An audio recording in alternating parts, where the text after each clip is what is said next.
In the middle of my son's extravagant 35th birthday dinner, with 30 of Boston's most elite guests watching, my daughter-in-law looked dead. My frail wife pointed at the door and told her to get out. I did not yell. I did not argue. I simply stood up, took my wife's trembling hand, and spoke one single sentence out loud. Every person at that long mahogany table went completely silent. The color drained from my son's face. And then one by one, every single guest stood up too. Before I tell you what I said to destroy their perfect world, let me know where you are watching from in the comments below. Hit like and subscribe if you have ever had to remind an ungrateful child exactly who built the castle they live in. To understand how my own flesh and blood could let it get to that point, I need to take you back exactly 3 months before that dinner. My name is Richard Caldwell. I am 70 years old, and I spent 4 decades building a commercial real estate empire here in Boston from absolutely nothing. But all the money in the world could not prepare me for what I walked into that Tuesday afternoon. I had driven over to the $4 million estate I purchased for my son Brandon and his wife Victoria. The front door was unlocked, so I just walked right in. As I approached the massive kitchen, I heard a sharp, vicious hiss cutting through the silence of the house. I stopped dead in the hallway. Through the open doorway, I saw my wife Martha. Martha is 68, and the gentlest soul you will ever meet in your life. She had suffered a mild stroke earlier in the year. Her mind is as sharp as a tack, but her motor skills were affected. Her hands tremble sometimes. She was standing by the marble island holding a delicate porcelain teacup, trying to pour herself some hot water from the kettle. Suddenly, Victoria marched over her face, twisted in absolute disgust. She aggressively snatched the teacup right out of Martha's trembling hands. Some of the hot water splashed onto the pristine granite counter. "You are making a mess again," Victoria snapped, treating my wife like a disobedient stray dog. "I told you not to touch the imported china. Go sit in the corner of the living room before you break something expensive. Just stay out of my way." I watched Martha flinch. My beautiful wife, who had scrubbed floors and eaten generic canned soup with me 40 years ago, in a freezing 1-bedroom apartment, just so we could afford to put our son through a decent school. She looked down at her shaking hands, her eyes filling with tears, and actually turned to walk toward the corner like she had just been punished by a cruel warden. My vision went red. The rage that spiked in my chest was hot and violent. I have crushed rival developers and torn apart corporate raiders in the boardroom without blinking. But seeing the woman I love humiliated in the very kitchen my money paid for took every ounce of restraint I possessed. I took a deep breath, stepping into the light of the kitchen, ready to tear into Victoria and remind her exactly whose name was on the deed of this property. But before I could even open my mouth, the heavy oak door from the garage swung open. It was Brandon, my son, the vice president of acquisitions at my company, the boy I had groomed his entire life to take over my legacy. I paused, waiting for him to drop his leather briefcase. I waited for him to see his mother standing there, with tears spilling down her cheeks. I waited for him to look at his wife and demand to know what she had just said to the woman who gave him life and sacrificed everything for his success. Brandon walked right past his mother. He did not even look at her. He set his briefcase on the marble island, pulled out his phone, and looked up at Victoria with a completely blank expression. "Hey," he said casually, not a single ounce of concern in his voice. "Did you make sure my golf clubs are packed for the weekend trip? The guys are expecting me at the club early Friday." Martha wiped her eyes quietly and shuffled out of the room, keeping her gaze fixed on the floor. Brandon did not even track her movement. He just poured himself a glass of sparkling water, perfectly content in his luxurious little bubble. I stepped fully into the kitchen. The heavy thud of my shoes on the hardwood floor finally made them both jump. Brandon spun around, nearly spilling his drink, while Victoria slapped on that fake rehearsed smile she always used when she needed a favor or a check signed. "Richard," she beamed as if she had not just degraded my wife 30 seconds prior. "We did not hear you come in. Can I get you a coffee?" I ignored her completely. I kept my eyes locked onto my son. The silence in the room grew heavy and suffocating. "Brandon," I said, my voice low and dangerously calm, "did you just hear how your wife spoke to your mother?" Brandon blinked, looking genuinely confused for a fraction of a second, before a smooth corporate mask slid over his features. He glanced at Victoria, who was now suddenly busy wiping down the counter with a towel, completely avoiding my burning gaze. Dad Brandon sighed, rubbing the back of his neck like I was the one being an unreasonable burden. "Come on.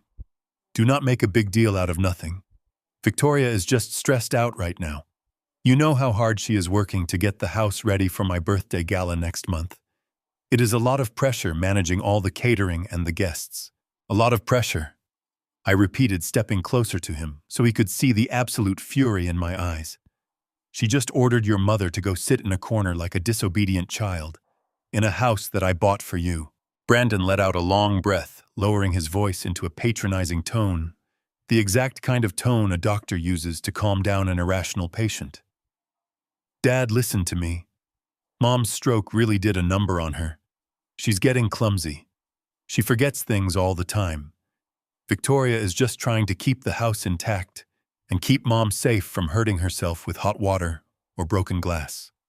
You know how Mom's dementia is getting. It is hard on all of us to watch her decline like this." I stared at him. The air in the kitchen felt suddenly freezing. Dementia. Martha did not have dementia. Her cognitive tests were completely perfect. We had gone to the best neurologist in Boston just 2 weeks ago. She simply had a slight tremor in her left hand from the stroke. My son was standing right in front of me, looking me dead in the eye, and lying smoothly and effortlessly to justify his wife's emotional abuse. Before I could dissect that lie and demand the truth, Brandon quickly reached into his expensive leather briefcase, pulling out a thick manila folder. He shoved it toward me, forcing a bright, eager smile onto his face. "Anyway, Dad, since you are here, I actually need you to look at this right now.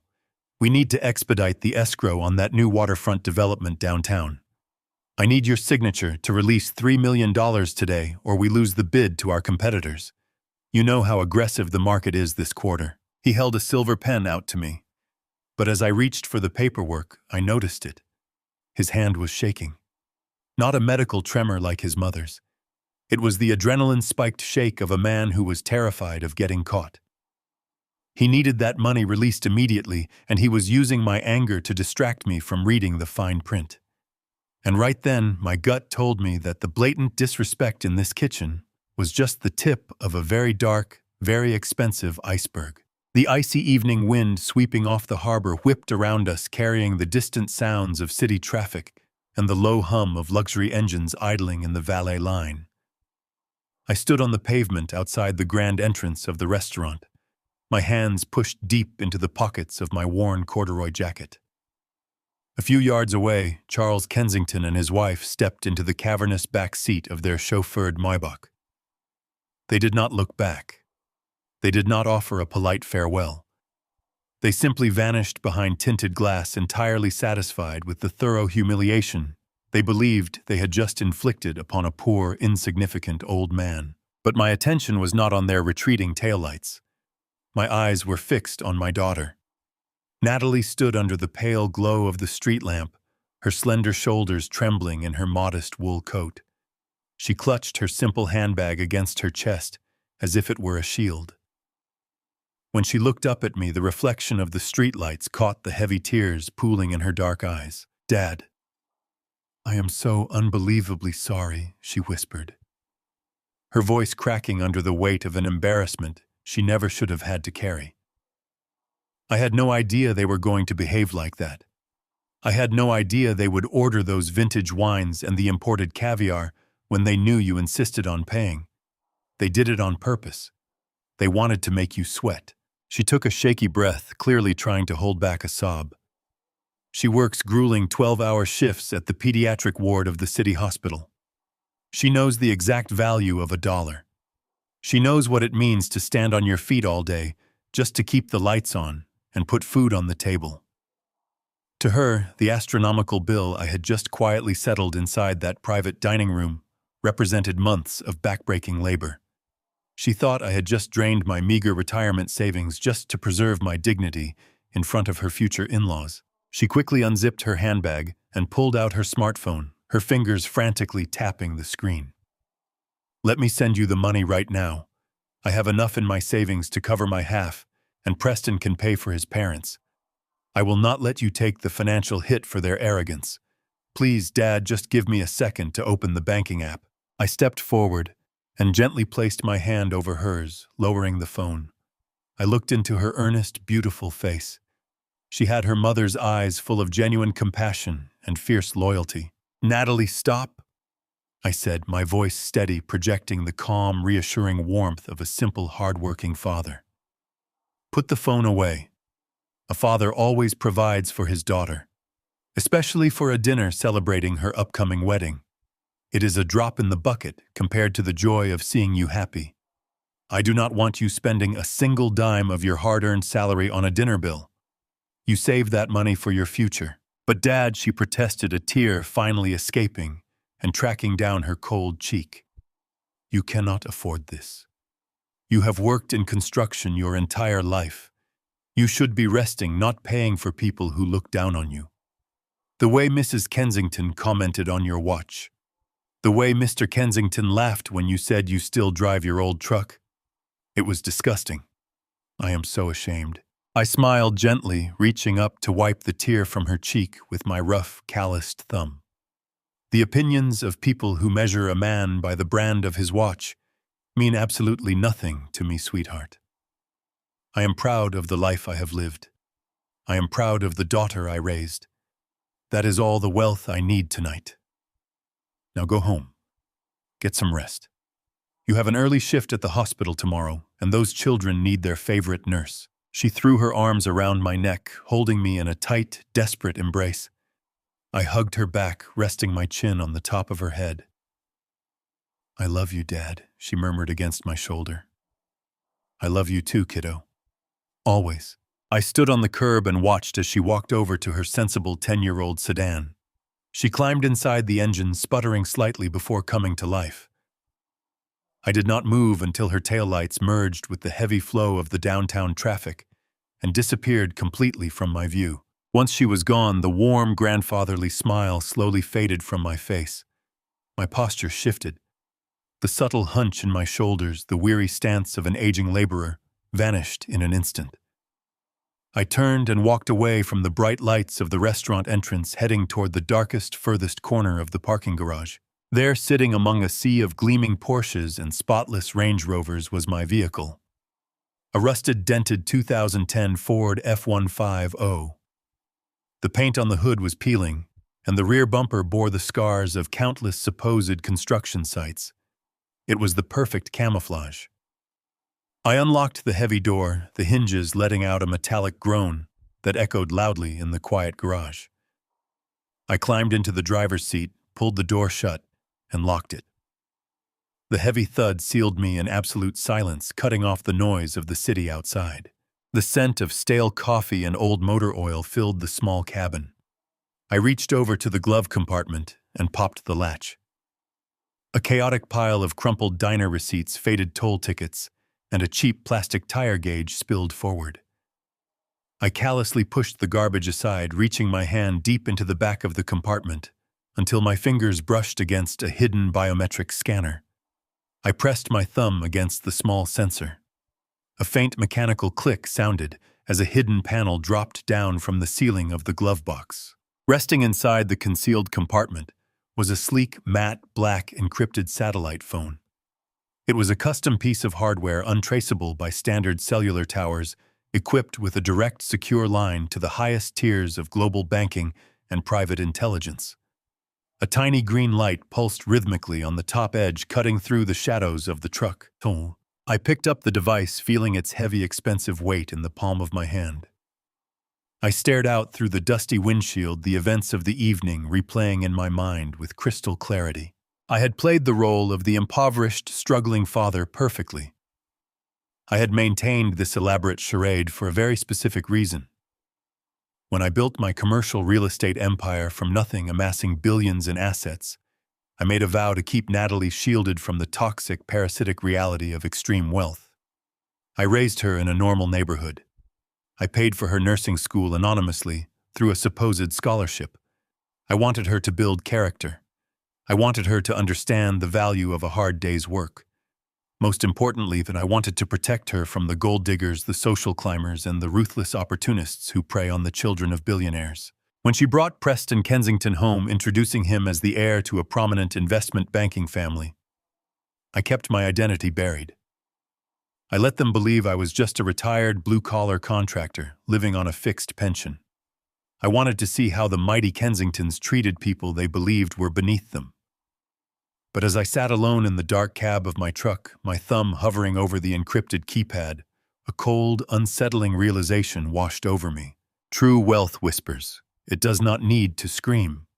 People who actually possess generational fortunes do not go out of their way to humiliate a poor man over a dinner bill. They do not aggressively flaunt their vintage wines and custom tailoring with such desperate, sweaty intensity. The Kensingtons were putting on a show tonight. Their arrogance was far too loud. Their condescension was far too calculated. It felt like a distraction. It felt like the frantic posturing of people who were terrified of being exposed. They were hiding something massive. A family that, desperate to project absolute financial dominance, was usually a family standing on the edge of a cliff, bleeding money behind closed doors. I narrowed my eyes, the cold, predatory instincts of my corporate past roaring back to life. My daughter was about to marry into a family that was drowning in secrets. I needed to know exactly what kind of quicksand the Kensingtons were trying to pull her into. I pressed the power button on the satellite device, the screen illuminating the dark interior of the truck with a sharp, clinical glow. The time for playing the helpless old man was over. I was going to tear their entire financial history apart, piece by piece. I gripped the steering wheel of my car, staring through the windshield at the sprawling brick facade of the estate. I escorted Martha out of that toxic kitchen, guiding her by the shoulder as Brandon retreated to his home office with the freshly signed documents. Martha was quiet beside me in the passenger seat, staring blankly out the window. The silence in the car was thick, heavy with the unspoken humiliation she had just endured. I wanted to start the engine and drive away, to take my wife back to the safety of our own home, but I could not turn the key. My hand remained frozen over the ignition. Something cold and sharp was twisting in the pit of my stomach. It was an instinct. The exact same visceral gnawing sensation that had saved me from countless disastrous deals over the last 40 years. In the commercial real estate business, you learn to read people before you read paper. You learn to spot the desperate gleam in a contractor's eye, the hidden panic behind a developer's smooth presentation, the slight tremor in a man's hand when he is pushing you to sign a contract just a little too quickly. Brandon was too eager. The way he had shoved that manila folder across the marble island, the way his voice had raised half an octave, the way he had completely ignored his weeping mother just to secure my signature.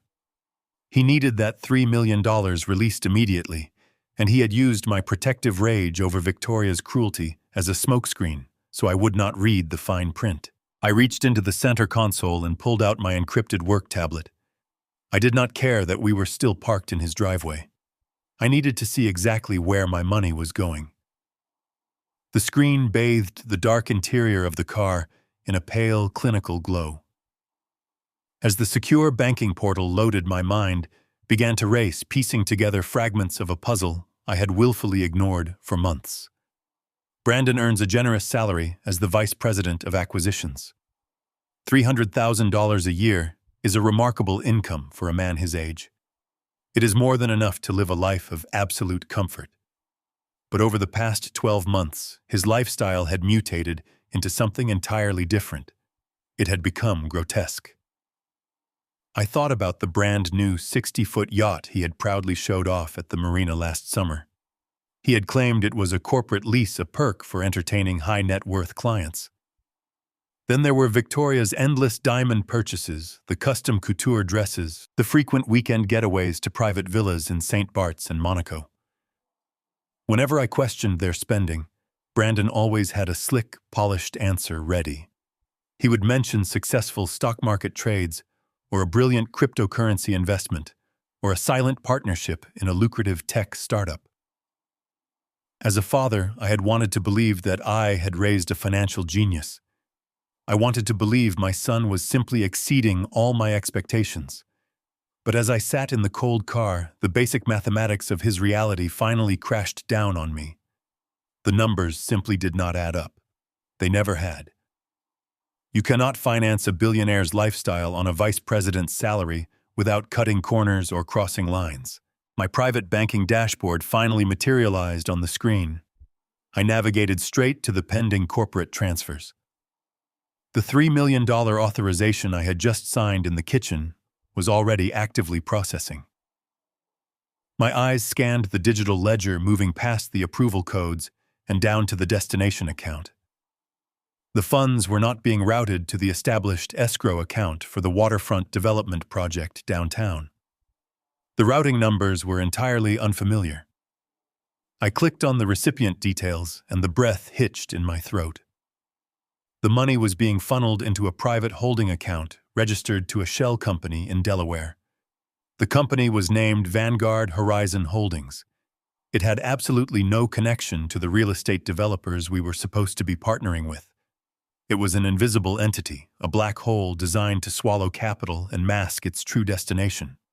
The waterfront project was just a phantom excuse. My son had invented a fictional corporate emergency to extract $3 million of my personal wealth, and I had handed it to him on a silver platter. A sickening wave of betrayal washed over my entire body. I pulled out my cell phone and immediately dialed the direct emergency line for my private wealth manager at the bank. It was late, but my account tier guaranteed 24-hour access to a senior director. The phone rang twice before a familiar voice answered through the speaker. "Good evening, Mr. Caldwell. How can I assist you tonight?" "Listen to me very carefully," I said, keeping my voice low so I would not alarm Martha, who was still looking out the passenger window. "I need you to place an immediate hard freeze on the $3 million transfer that was just initiated from my primary corporate account. Cancel the transaction. Flag the destination routing number for fraud." I heard the rapid clicking of a keyboard on the other end of the line. There was a brief, tense pause. Mr. Caldwell, the manager, said, his tone shifting into one of deep concern. "I am looking at the transaction right now. I am very sorry, sir, but the funds have already cleared our internal review network. The transfer is complete. The money has already left your account." "That is impossible." I snapped my grip, tightening around the steering wheel. Standard security protocols require a mandatory 24-hour holding period for any outbound transfer exceeding $1 million to an unrecognized account. I just signed the physical authorization 10 minutes ago. Stop the wire immediately. "Sir, the holding period was bypassed," the manager replied, his voice tight with genuine apology. "The transfer was flagged as an emergency corporate distribution. The security protocols were manually overridden using your digital power of attorney. The override was executed by your son, Brandon Caldwell.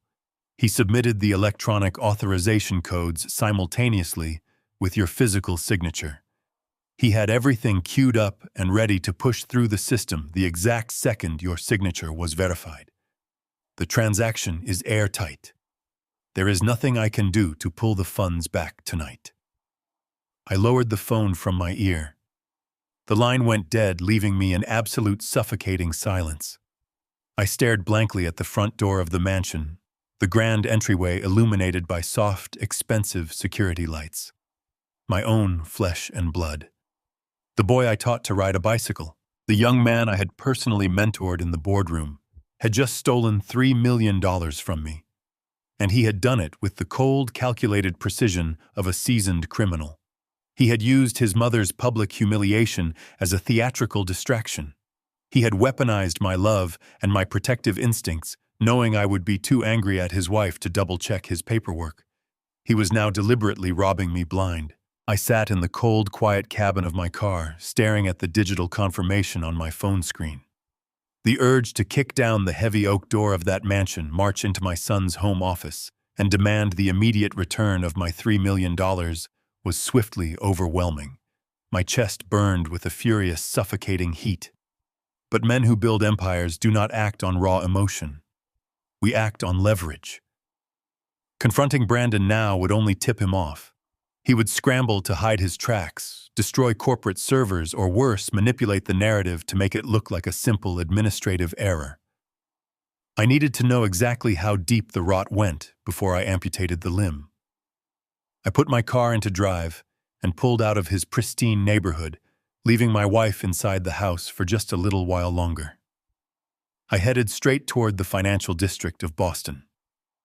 My destination was the towering glass office building of Thomas Gallagher. Thomas is a heavyweight corporate litigator and has been my closest confidant for over 30 years. We navigated the treacherous waters of commercial real estate together, burying rival firms and weathering market crashes side by side. He was the only man in this city I trusted with my life. When I walked into his private suite unannounced, he took one look at my face, closed his laptop, and locked his office door. I laid out everything. I told him about the sudden waterfront development transfer, the shell company in Delaware, and the sheer calculated arrogance of my son bypassing the bank's security protocols. Thomas sat in complete silence, steepled his fingers, and listened with the clinical detachment of a seasoned predator. When I finished, he did not offer useless sympathy. He reached for his secure desk phone. Thomas explained that if Brandon had the audacity to steal $3 million in broad daylight, he had likely been skimming from the company for a very long time. Confronting him without a complete financial map would be a fatal mistake. Thomas immediately initiated a shadow audit. He contracted a team of elite independent forensic accountants professionals who operated completely off the grid. They were instructed to silently infiltrate the digital records of Brandon's acquisitions department.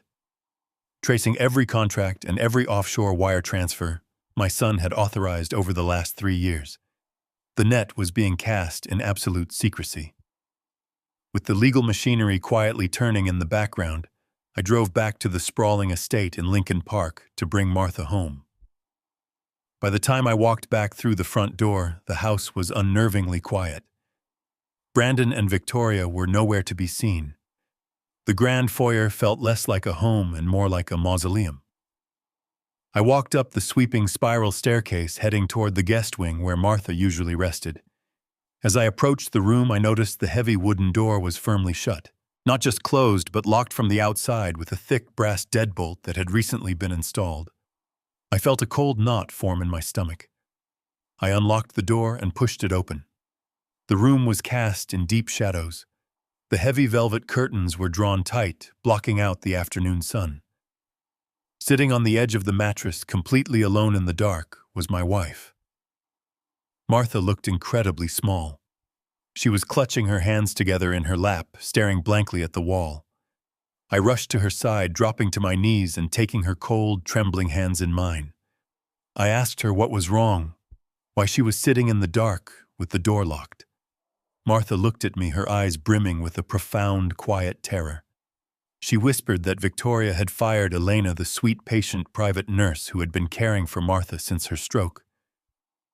In her place, Victoria had hired a new woman. Martha described her as rough, impatient, and deeply intimidating. The new nurse did not help Martha with her physical therapy exercises or bring her water. Instead, she forced Martha into the guest room the moment I left the premises, engaging the deadbolt from the hallway. Martha told me that Victoria and the new nurse laughed outside the door, complaining about how much of a burden she was. They left her in the dark for hours, telling her that old people needed to learn to stay out of sight when important guests were coming over. The rage that filled my veins in that moment was unlike anything I had ever experienced in my 70 years on this earth. My son and his wife were not just stealing my money.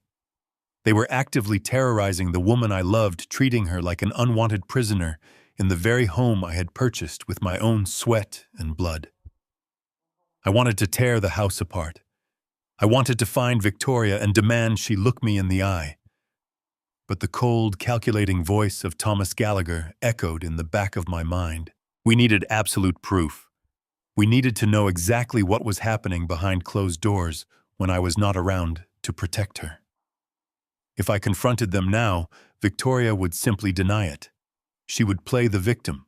She would blame Martha's imaginary dementia, claiming my wife was confused and making up cruel stories. Brandon would back his wife, and they would paint me as a paranoid, overly emotional old man. I had to swallow my fury, pushing it down deep into the pit of my stomach. I pulled Martha into a gentle embrace, kissing her forehead and promising her that she would never be locked in this room again. I kept my voice incredibly soft and soothing, assuring her that we were going home right now. As I helped her stand up, I reached for her everyday handbag resting on the nightstand. While my back was turned to the doorway, I slipped my hand into the inner pocket of my coat. I pulled out a small voice-activated digital recording device. I had purchased it years ago for dictating long contract negotiations, and it was no larger than a flash drive. I quickly unzipped the lining of Martha's leather handbag and slipped the small black device deep inside the hidden compartment, pressing the activation button. It would record continuously, capturing every whisper, every insult, and every threat spoken in her vicinity. I zipped the bag closed and handed it to my wife with a reassuring smile. I walked Martha down the grand staircase and out the front door, maintaining the perfect illusion of an oblivious, caring husband. My son and my daughter-in-law thought they were the smartest people in the room. They thought they could manipulate my wealth while breaking my wife's spirit in the shadows. They had no idea that the shadow audit was tracing their stolen millions, and they had no idea that a silent witness was now sitting in Martha's purse ready to capture their cruelty. The trap was set. The hunt for my own son had officially begun. I would strip them of everything they cherished. 2 days dragged by with agonizing slowness.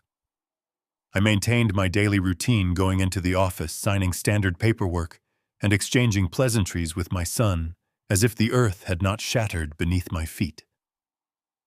I played the part of the weary, aging patriarch to perfection, swallowing the bile that rose in my throat every time Brandon flashed me his bright, confident smile. I was sitting at my desk on Thursday afternoon when my private cell phone vibrated in my breast pocket. It was a secure line, a number known only to Thomas Gallagher. I answered it immediately. Thomas did not offer a greeting. He simply told me to leave the office through the private executive elevator drive to an industrial park on the outskirts of South Boston and look for a gray brick warehouse with a red door. He said the forensic team had finished their preliminary shadow audit, and I needed to see the results in person, far away from any corporate surveillance. I left the building without a word to my assistant. I drove through the city, my mind racing with grim possibilities. When I arrived at the warehouse, Thomas was waiting for me inside a stark, windowless room, illuminated by the harsh glow of several large computer monitors. Sitting at the table was a young, sharp-looking forensic accountant named David. He did not waste time with pleasantries. David pulled up a complex digital flowchart on the main screen, tracing a dizzying web of corporate accounts, vendor invoices, and international wire transfers. Mr. Caldwell, David began, his voice completely devoid of emotion. We successfully mirrored the servers in your son's acquisitions department. The $3 million transfer you flagged on Tuesday was not an isolated incident. It was simply the largest and clumsiest move he has made so far.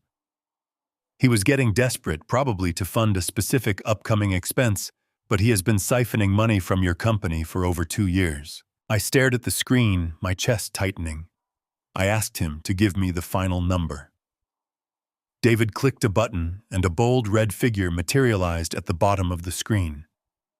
$13,850,000. I stopped breathing. Nearly $14 million.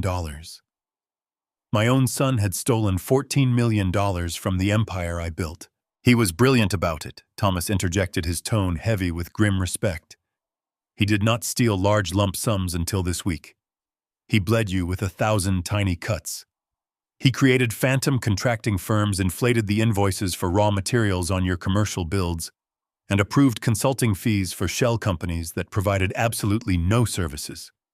The money was routed through domestic accounts to make it look legitimate, but it eventually funneled into a series of offshore trusts in the Cayman Islands. I leaned heavily against the edge of the table, feeling a cold sweat break out on my forehead. I asked them who controlled the offshore accounts. David typed a command into his keyboard, pulling up a scanned document that looked like a banking charter. "The trusts are heavily shielded," David explained, "but we found a secondary authorization signature buried in the metadata of the wire transfers. The accounts are entirely controlled by a woman named Victoria Sterling. Sterling, Victoria's maiden name. My daughter-in-law was the ultimate beneficiary of the stolen millions. They were partners in this betrayal. They were bleeding my company dry to fund their luxurious lifestyle, their yachts, their diamonds, their absolute arrogance. The fury that washed over me was blinding. I turned to Thomas, my voice vibrating with a dangerous, lethal energy. I told him to call the police. I wanted them arrested today. I wanted Brandon frog-marched out of his corner office in handcuffs. Thomas immediately held up his hand, shaking his head with firm, absolute authority. "Richard, you cannot do that." He warned, his voice urgent. "You cannot confront them right now. Brandon is the vice president of acquisitions. He holds top-tier administrative access to your entire corporate network. If you spook him, if he realizes as we are onto him, he can trigger a digital kill switch. He can wipe the servers, scramble the financial ledgers, and destroy the digital trail connecting him to those offshore accounts. If he destroys the evidence before we secure an ironclad legal freeze, the authorities might not have enough to convict him. He could claim the missing money was lost in bad investments that you personally approved. You signed the documents, Richard. He set you up to take the fall." The reality of his words hit me like a physical blow. Thomas was right. If I acted on raw anger, I would give Brandon the exact loophole he needed to escape. I had to suppress my instincts. I had to let them continue to believe they were winning. "You have to play the fool," Richard, Thomas said quietly, placing a steady hand on my shoulder. "You have to go back to the office to smile at your son and act like an old, oblivious man who is slowly losing his grip on the business. You have to make them feel so invincible, so utterly secure in their plan, that they become careless. Give us exactly 1 week to build a bulletproof case for the federal authorities." I closed my eyes, taking a deep, ragged breath. I nodded slowly. I would play the fool. I would perform the role of my life. Later that evening, I returned to the grand estate I shared with Martha. The house was quiet.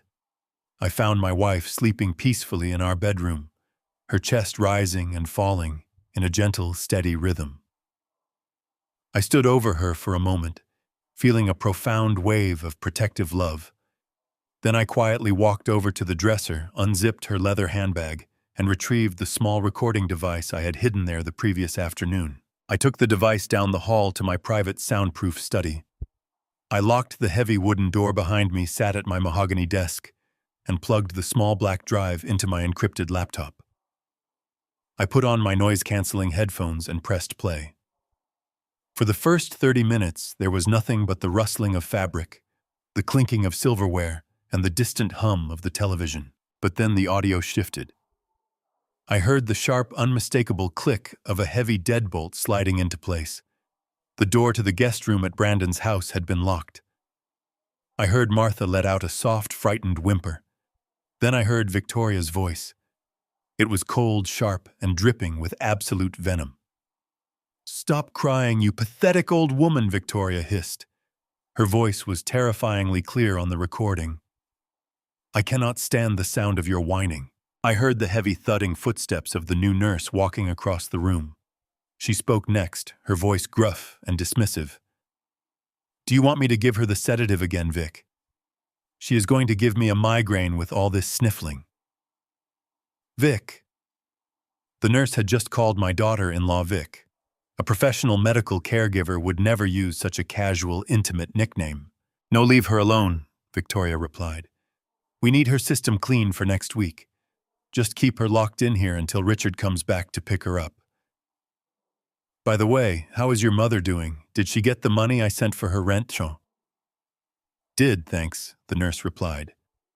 "I appreciate you getting me this gig, cousin." The pay is incredible for just sitting around and watching an old lady stare at a wall. My blood ran ice cold. The nurse was not a medical professional. She was Victoria's cousin.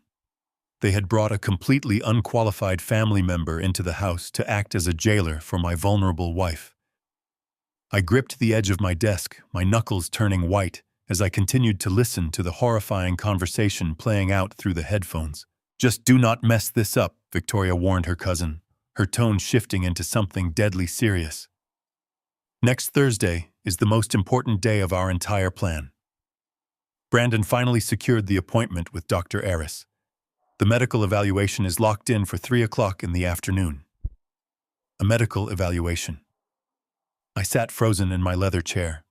I knew absolutely nothing about a medical appointment scheduled for next week. "Are you sure the doctor will play ball?" the cousin asked, sounding slightly nervous. "Falsifying medical records is a massive felony, Vic. If someone looks into this, we could all go to federal prison." Victoria let out a low, cruel laugh that made my stomach churn. Dr. Eris owes Brandon a massive favor. He is deeply in debt, and Brandon promised to wash $2 million of his gambling losses through the corporate accounts if he signs the paperwork. It is a done deal. He is going to evaluate her, and he is going to evaluate the old man too. By next Friday, Richard and Martha Caldwell will be officially legally diagnosed with advanced aggressive Alzheimer's disease. And then we take everything. The recording clicked off, leaving me in total silence. I sat in the dim light of my study after the audio file ended. My heart beat with a slow, heavy rhythm. They were not just trying to steal my company. They were trying to erase me. They wanted to strip away my mind, my dignity, and my freedom, locking me and Martha in a sterile room while they paraded around the city using my money. The sheer magnitude of their malice was paralyzing, but I refused to let it break me. I had built a legacy from nothing, and I would not allow entitled vultures to tear it down. I picked up my encrypted phone and sent a text message to Thomas Gallagher. The message read, "Initiate Phase 2. The next morning, I walked into the sprawling glass lobby of my corporate headquarters.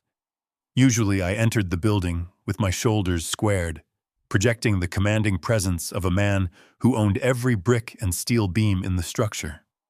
Today, I let my shoulders slump. I slowed my pace, dragging my feet slightly as I made my way toward the executive elevators. When I reached the top floor, I bypassed my usual morning routine of reviewing market reports and walked straight into the main conference room where my son was holding a strategy meeting with the development team. I opened the glass door and stood there blinking, as if the bright fluorescent lights confused me. The room fell silent.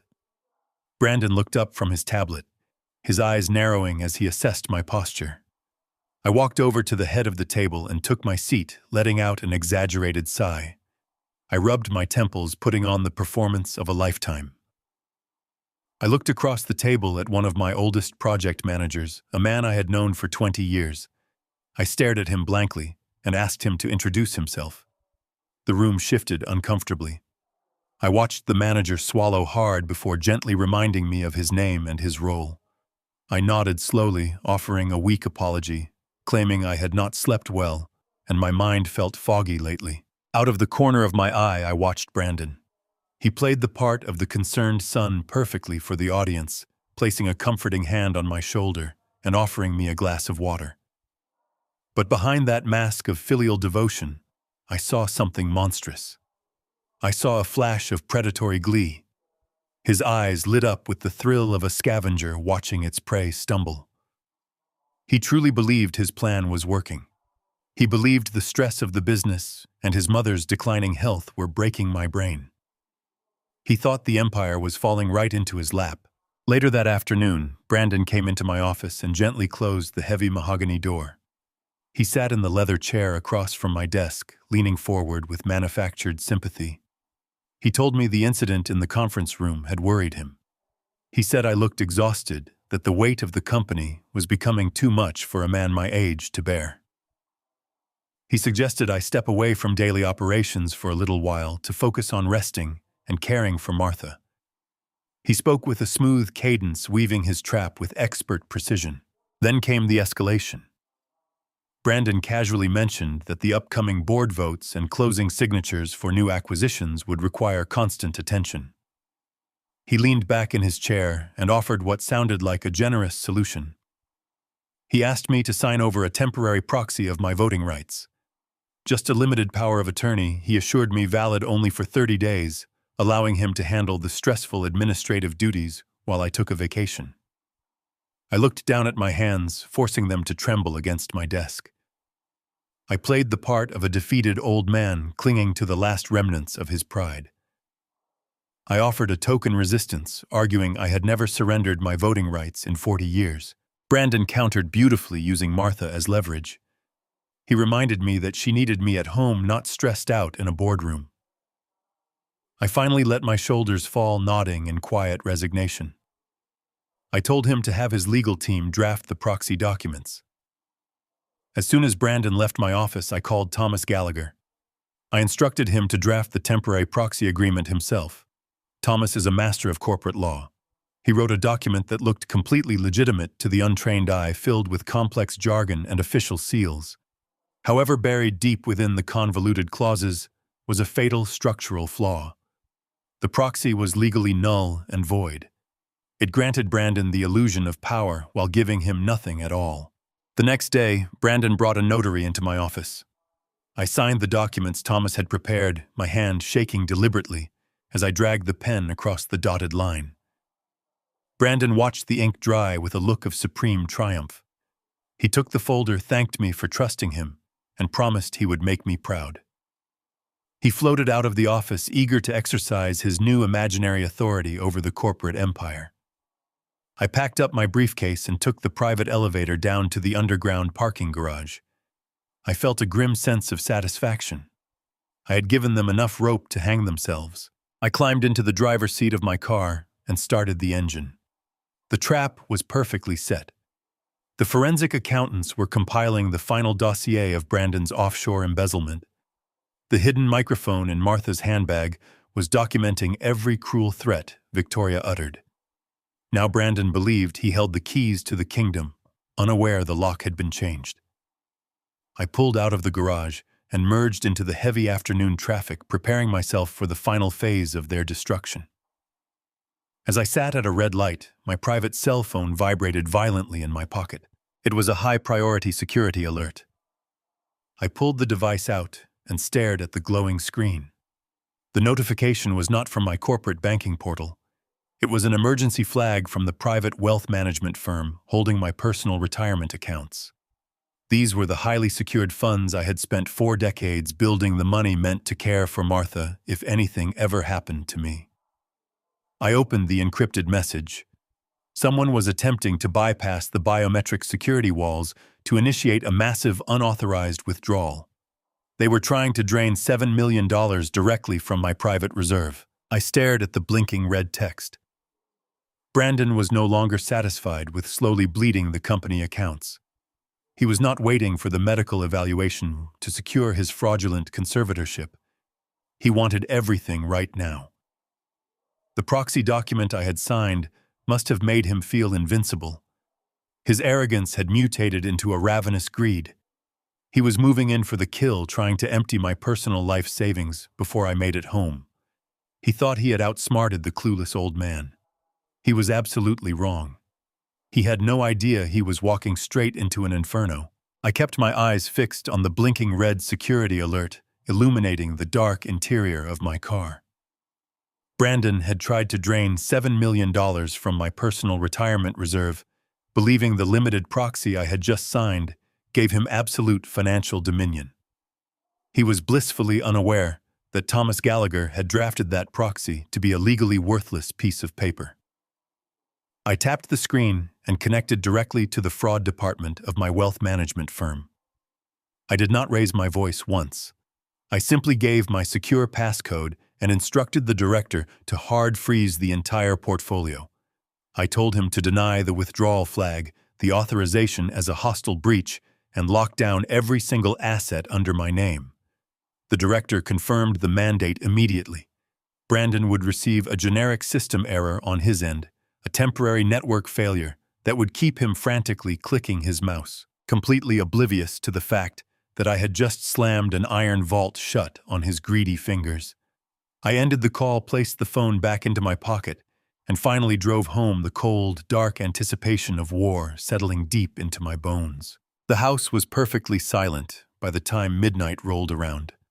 The grand antique grandfather clock in the hallway ticked with a slow, methodical rhythm that echoed through the empty, darkened corridors.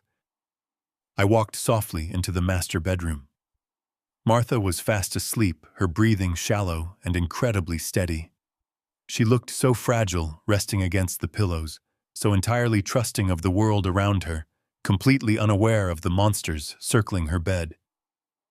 I gently pulled the heavy duvet up over her shoulders, making sure she was warm against the nighttime chill. I walked over to the cherry wood dresser, unzipped her leather handbag, and retrieved the small black recording device I had planted inside its lining earlier that day. I carried the device down the hall to my private study, locking the heavy mahogany door securely behind me. I sat down at my desk, the only light coming from the small brass reading lamp, casting long shadows across the walls. I plugged the drive into my laptop, slipped my noise-canceling headphones over my ears, and prepared myself for whatever venom Victoria had spewed while I was not there to protect my wife. I clicked play on the audio file. The initial minutes consisted of ambient noise, the rustling of fabric, and the faint sound of a television. Then the atmosphere abruptly shifted. I heard the very sharp, distinct clicking of Victoria's designer heels striking the hardwood floor. The rapid footsteps grew louder, approaching the guest room where Martha had been confined. The heavy door groaned open. I heard Victoria let out a dramatic sigh, a sound dripping with theatrical exhaustion and pure, unfiltered contempt. "What are you crying for now?" Victoria sneered, her voice cutting through the audio like a serrated blade. "I give you a beautiful, expensive room to sit in, and you just sit there weeping like a pathetic child. You are giving me a massive headache." I heard Martha let out a soft, trembling breath, apologizing faintly, her voice barely above a whisper. She sounded absolutely terrified. Victoria did not offer a single ounce of comfort. Instead, her tone grew colder, sharper, laced with a cruel, mocking delight that made my blood run cold. "You really think he is going to protect you forever, do you not?" Victoria taunted, stepping closer to the microphone. "You think Richard is going to keep paying for your expensive physical therapy and your premium organic meals? Let me tell you a little secret, Martha. He is losing his mind. We see it every single day at the corporate office. He is forgetting things. He is weak. And once the old man's brain completely rots, you are going straight to a state facility. Say goodbye to your silk sheets, you old burden. You are going to a place where they leave people like you sitting in a dirty hallway all day. You will not have a dime to your name." The recording hissed with a terrible burst of static as Victoria's footsteps retreated, followed by the heavy, aggressive slam of the bedroom door. I sat completely frozen in my leather chair. My bare hands were gripping the edge of the mahogany desk so tightly that my knuckles ached with the pressure. The sheer, unadulterated cruelty of her words echoed in my ears, bouncing around the walls of my skull like physical blows. I am a civilized man. I have spent my entire life building massive commercial structures, negotiating complex legal contracts, and operating strictly within the acceptable boundaries of the law. But in that singular moment, listening to a greedy, entitled parasite threaten to throw my beloved ailing wife into a state-run asylum, I was pushed to the absolute ragged edge of violence. A dark, primal urge clawed at my chest. I wanted to drive to their estate, kick the door off its hinges, and drag them both out into the freezing street by their designer collars. I unplugged the device from the computer, my chest heaving with slow, furious breaths. I walked back down the dark hallway to the master bedroom. I knelt beside the bed and gently took Martha's warm, sleeping hand in mine. I pressed it to my lips, closing my eyes as a single tear of pure, incandescent rage escaped and tracked down my weathered face. I made a silent, unbreakable vow in the dark. I swore on everything I had built over 40 years that I would not just ruin them financially. I would dismantle their entire existence. I would strip them of their stolen wealth, their fake status, their freedom, and their pride. I would scorch the earth they walked on until nothing remained. I did not sleep a single minute that night. I sat in the darkness of the bedroom, staring at the ceiling, waiting for the dawn to break over the city. At exactly 7 o'clock the next morning, my secure cell phone vibrated on the nightstand. It was my lawyer, Thomas Gallagher. I answered immediately, my voice raspy and devoid of any warmth. Thomas did not bother with the usual morning pleasantries. His tone was grim and intensely urgent, the voice of a man who had just uncovered a live bomb. Richard Thomas said, his words coming out in a rapid, heavy cadence. My investigators dug into that medical evaluation Victoria mentioned on the first audio recording. We tracked down the doctor involved. It is significantly worse than we initially thought. They are not just trying to push you out of the company to steal the remaining liquid assets. Victoria and Brandon have bribed a highly corrupt, severely indebted neurologist named Dr. Aris. He has been paid a small fortune to officially falsify medical records. Next week, he is going to formally diagnose both you and Martha with advanced aggressive Alzheimer's disease. They are building a fraudulent medical foundation to petition the state for a full involuntary conservatorship. They want absolute legal control over your lives, your health care, and your entire estate forever. The recording clicked off, leaving me in total silence. I sat in my study as the first rays of dawn crept through the window blinds, casting long shadows across my desk. The exhaustion that should have accompanied a sleepless night was entirely absent. It had been incinerated by a profound clarity. My son did not just want to steal from my accounts to fund his lavish lifestyle. He wanted to strip away my fundamental human rights. He wanted to erase my wife and me from the earth, legally burying us alive while he danced on our graves. I picked up the small audio device, slipped it into my coat pocket, and walked out to my car. I drove through the waking streets of Boston, my mind operating with mechanical precision. When I arrived at Thomas Gallagher's office, the building was mostly empty.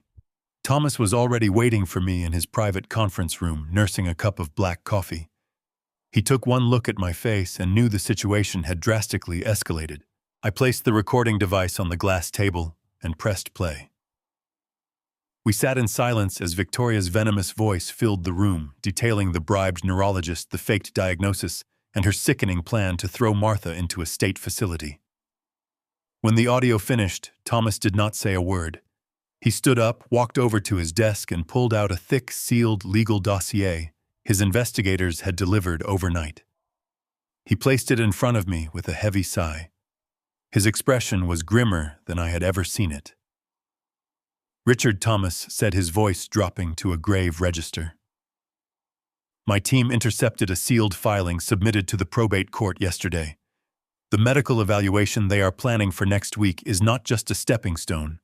It is the final piece of evidence they need for this. He tapped the thick folder. I opened the cover. The title on the legal petition made the blood freeze in my veins. It was a formal request for a full involuntary conservatorship. Brandon is petitioning the court to strip you and Martha of all legal, medical, and financial autonomy. Thomas explained, his tone strictly professional, but carrying an undertone of disgust. He is claiming that you are both suffering from rapid, severe cognitive decline. He has documented your recent memory lapses at the office. He has catalogued Martha's physical struggles from her stroke as evidence of dementia. With Dr. Aris providing a forged sworn medical affidavit confirming aggressive Alzheimer's disease, a judge will stamp this petition without a second thought. It is designed to be an emergency order. I stared at the pages, scanning the dense legal jargon. If the judge signed this order, Brandon would instantly become the absolute dictator of my life. He would have the power to freeze every bank account, cancel my credit cards, and override any business decision I made. I would legally be reduced to the status of a toddler. He wants the $800 million, I murmured, my voice sounding hollow. He is not satisfied with laundering $14 million through Delaware shell companies. He wants the entire empire. He wants to liquidate it, Thomas corrected, leaning forward and planting his hands firmly on the table. We tracked the communications from his private server. He has been in secret negotiations with the Sterling Group, your biggest commercial real estate rival in the city. Brandon has agreed to auction off your entire company to them for pennies on the dollar. He plans to dismantle your legacy, cash out the liquidated assets, and funnel the hundreds of millions into the offshore trusts controlled by Victoria. I closed the folder, feeling a bizarre, detached sense of awe at the sheer scale of my son's treachery. He had planned an absolute massacre. But there was one detail that gnawed at my conscience, a detail that Victoria had gleefully whispered on the recording. "Where do they plan to put us?" I asked, looking Thomas dead in the eye. Victoria mentioned a state facility. She said we would be left sitting in a dirty hallway. Thomas swallowed hard, pulling a single sheet of paper from the back of the dossier.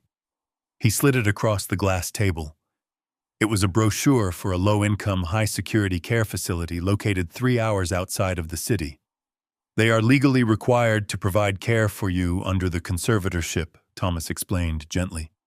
"But they are not required to provide luxury care. Brandon has already paid the deposit to secure 2 beds in a locked memory care ward at this facility.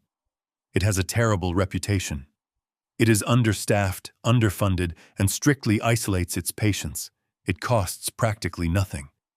They will lock you away in a miserable room, pay the minimum to keep the state away, and walk away with your fortune." A heavy, suffocating silence descended upon the conference room. I looked at the grainy photograph of the bleak building, where my son intended to imprison the mother who had endlessly loved him, and the father who had given him everything. He wanted to strip us of our dignity, throw us into a miserable cage, and throw away the key. The final shred of paternal leniency I held in my heart withered and turned to ash. There was nothing left but the cold necessity of war. "When is the court hearing?" I asked, my voice steady, betraying none of the violent storm raging in my chest. "When does he plan to put this petition in front of the probate judge?" Thomas pulled up a digital calendar on his tablet. "This is where Brandon's arrogance becomes a massive liability," he said. "He filed for an expedited emergency hearing. It is scheduled for next Friday morning." "Next Friday?" I repeated, processing the timeline. "Yes," Thomas nodded. "And look at the date. Next Friday is the morning after Brandon's 35th birthday, the birthday gala that Victoria has been planning for months, the massive dinner party you are currently paying for." I furrowed my brow, the gears in my mind snapping into place. Why would he schedule a brutal legal coup for the exact same week as his milestone birthday party? "Because he needs an audience," Thomas said, his eyes narrowing with realization. "He knows a forged medical document is strong, but a judge might still order an independent evaluation if you contest it. Brandon needs irrefutable eyewitness testimony to prove your mental decline is severe and undeniable." The birthday gala, I whispered, the sickening brilliance of his strategy becoming crystal clear. "Exactly," Thomas confirmed. "He has invited 30 of the most powerful people in Boston to this dinner. Politicians, city planners, and your most vital business partners. People whose word carries immense weight in a courtroom. Brandon wants you to attend that dinner so he can orchestrate a public incident. He wants to trigger you, confuse you, or make you look incredibly frail in front of 30 elite witnesses. When he stands before the judge the very next morning, he will have 30 prominent citizens ready to testify that they saw Richard Caldwell losing his mind at a dinner." The sheer audacity of the conspiracy hung in the quiet air of the conference room. I stared at Thomas Gallagher, letting the full weight of my son's ultimate betrayal settle into my bones. Brandon and Victoria were not just greedy children stealing from the family coffers. They were predators meticulously planning to erase me and my wife from existence. They intended to lock us in a decaying state facility, strip away our humanity, and sell the empire I had built with my own hands to my greatest corporate rival. It was a masterstroke of pure, unadulterated treason. I took a deep, stabilizing breath, feeling the last remaining shred of my paternal affection wither and turn to ash. I looked across the table at Thomas, my voice dropping to a low, dangerous register. I told him we were no longer playing defense. It was time to prepare the guillotine. Thomas immediately understood the shift in my demeanor. He closed the thick legal dossier and reached for his secure phone. Within 2 hours, we were sitting in a sterile, windowless briefing room at the Federal Building in downtown Boston. Across the steel table sat 2 senior agents from the Federal Bureau of Investigation and the lead prosecutor for the district attorney's white-collar crime division. They were seasoned professionals, men and women who had spent their careers untangling complex corporate fraud. But even they looked stunned as Thomas and I laid out the meticulously gathered evidence. We did not hold anything back. We handed over the comprehensive shadow audit produced by the forensic accountants, detailing the $14 million funneled through phantom contracting firms. We provided the exact routing numbers for the offshore trusts in the Cayman Islands, clearly demonstrating that Victoria Sterling was the ultimate beneficiary of the stolen funds. We presented the digital metadata, proving Brandon had completely bypassed the corporate security protocols to authorize the massive wire transfers. But the financial embezzlement was only the beginning. The atmosphere in the briefing room shifted from professional curiosity to cold, hard fury when I placed the digital recording device on the table and played the audio of Victoria threatening Martha. The federal agents listened in absolute silence as my daughter-in-law bragged about locking my wife in a darkened room and keeping her system clean for the impending medical evaluation. I watched the lead prosecutor's jaw tighten as Thomas handed her the forged medical documents we had intercepted from the probate court. We laid out the entire mechanism of the conservatorship plot. We exposed Dr. Aris, the severely indebted neurologist Brandon had bribed, to diagnose us with advanced Alzheimer's disease. We showed them the paperwork proving Brandon intended to use that fraudulent diagnosis to seize absolute legal control over our $800 million estate. The agents meticulously cataloged every forged signature, every intercepted email, and every piece of audio evidence. They recognized immediately that this was not just a case of corporate theft. It was a massive, highly coordinated criminal conspiracy involving wire fraud, extortion, elder abuse, and a direct assault on the judicial system. The lead prosecutor looked at me with a mixture of professional respect and quiet sympathy. She assured me that they had more than enough evidence to secure immediate arrest warrants for Brandon, Victoria, and the corrupt neurologist. She promised they would freeze the offshore accounts by the end of the day and begin preparing a federal indictment that would lock my son away for decades. But while the authorities were preparing the criminal trap, I needed to spring a legal trap of my own. I thanked the agents for their time and left the federal building with Thomas by my side. We drove straight to his private law firm to initiate the most crucial phase of my counterattack. Brandon believed he was on the verge of inheriting a massive corporate empire, but he had fundamentally misunderstood how my assets were legally structured. He assumed the wealth was sitting in accessible accounts, waiting to be claimed the moment the judge signed the conservatorship order. He was entirely mistaken. As we sat in Thomas's office, we executed a series of rapid, irrevocable legal maneuvers. I completely dismantled the foundation of my estate. I secretly transferred every single tangible asset, every corporate bank account, and the master deed to my commercial development firm into an ironclad, irrevocable trust. This trust was specifically designed to be entirely immune to any conservatorship petition. Even if a corrupt judge ruled me mentally incompetent, the trust dictated that my assets could only be managed by a designated board of independent fiduciaries, not my next of kin. I effectively locked my $800 million empire behind an impenetrable legal fortress that Brandon could never breach. But I did not stop there. I wanted to ensure that my son lost absolutely everything he cherished. When Brandon and Victoria moved into their lavish estate in Lincoln Park, they assumed the property belonged to them. They paraded around the sprawling mansion as if they were royalty, hosting lavish parties and looking down on the rest of the world. What they conveniently forgot, or perhaps arrogantly chose to ignore, was that I had purchased that property through a private holding company. The deed was technically still owned by a trust that I exclusively controlled. With a few swift signatures, I transferred the deed of the Lincoln Park estate into the new, irrevocable trust. I legally stripped my son of his home. When the dust settled, Brandon and Victoria would not own the company, they would not own the offshore accounts, and they would not even own the roof over their heads. They would be left with absolutely nothing but the clothes on their backs and the crushing weight of a massive federal indictment. With the legal trap securely in place, Thomas and I contacted the lead federal agent to finalize the operational timeline. The agent informed me that the tactical teams were entirely ready to move. They confidently planned to raid the corporate acquisitions department, seize the company servers, and arrest Brandon at his desk on Friday morning, right before his scheduled appearance at the probate court. It was a clean, highly efficient plan, but it was absolutely not the specific personal ending I so deeply desired. I thought about the sheer cruelty my son had directed at his own mother. I thought about the absolute sickening arrogance he proudly displayed while secretly plotting our total demise.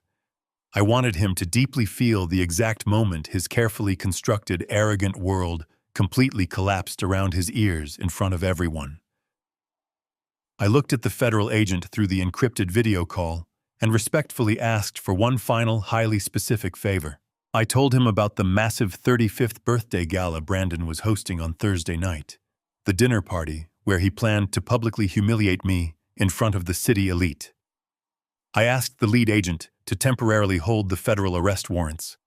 I told him to step back and let me handle the execution of my son's empire. Please, I said, just give me until the very end of his spectacular birthday dinner.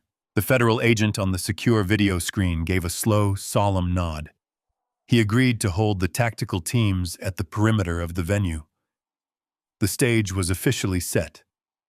Wednesday morning arrived with a damp chill.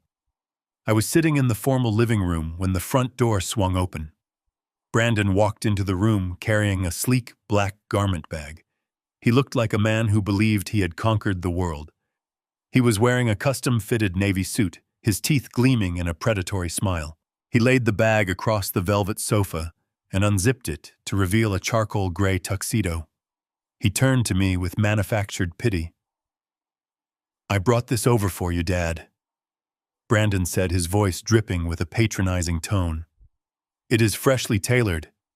I want you looking your best for my birthday gala tomorrow night.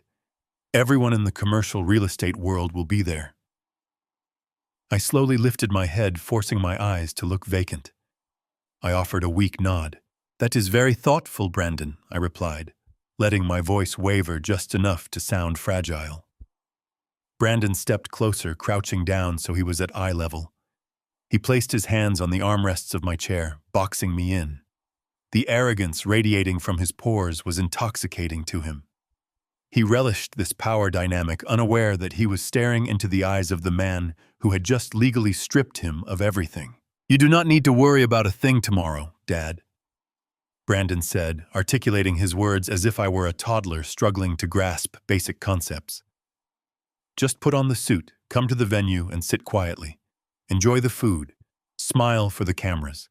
Let me handle the speeches. You have carried the weight of the company for a long time. It is my turn to take the wheel.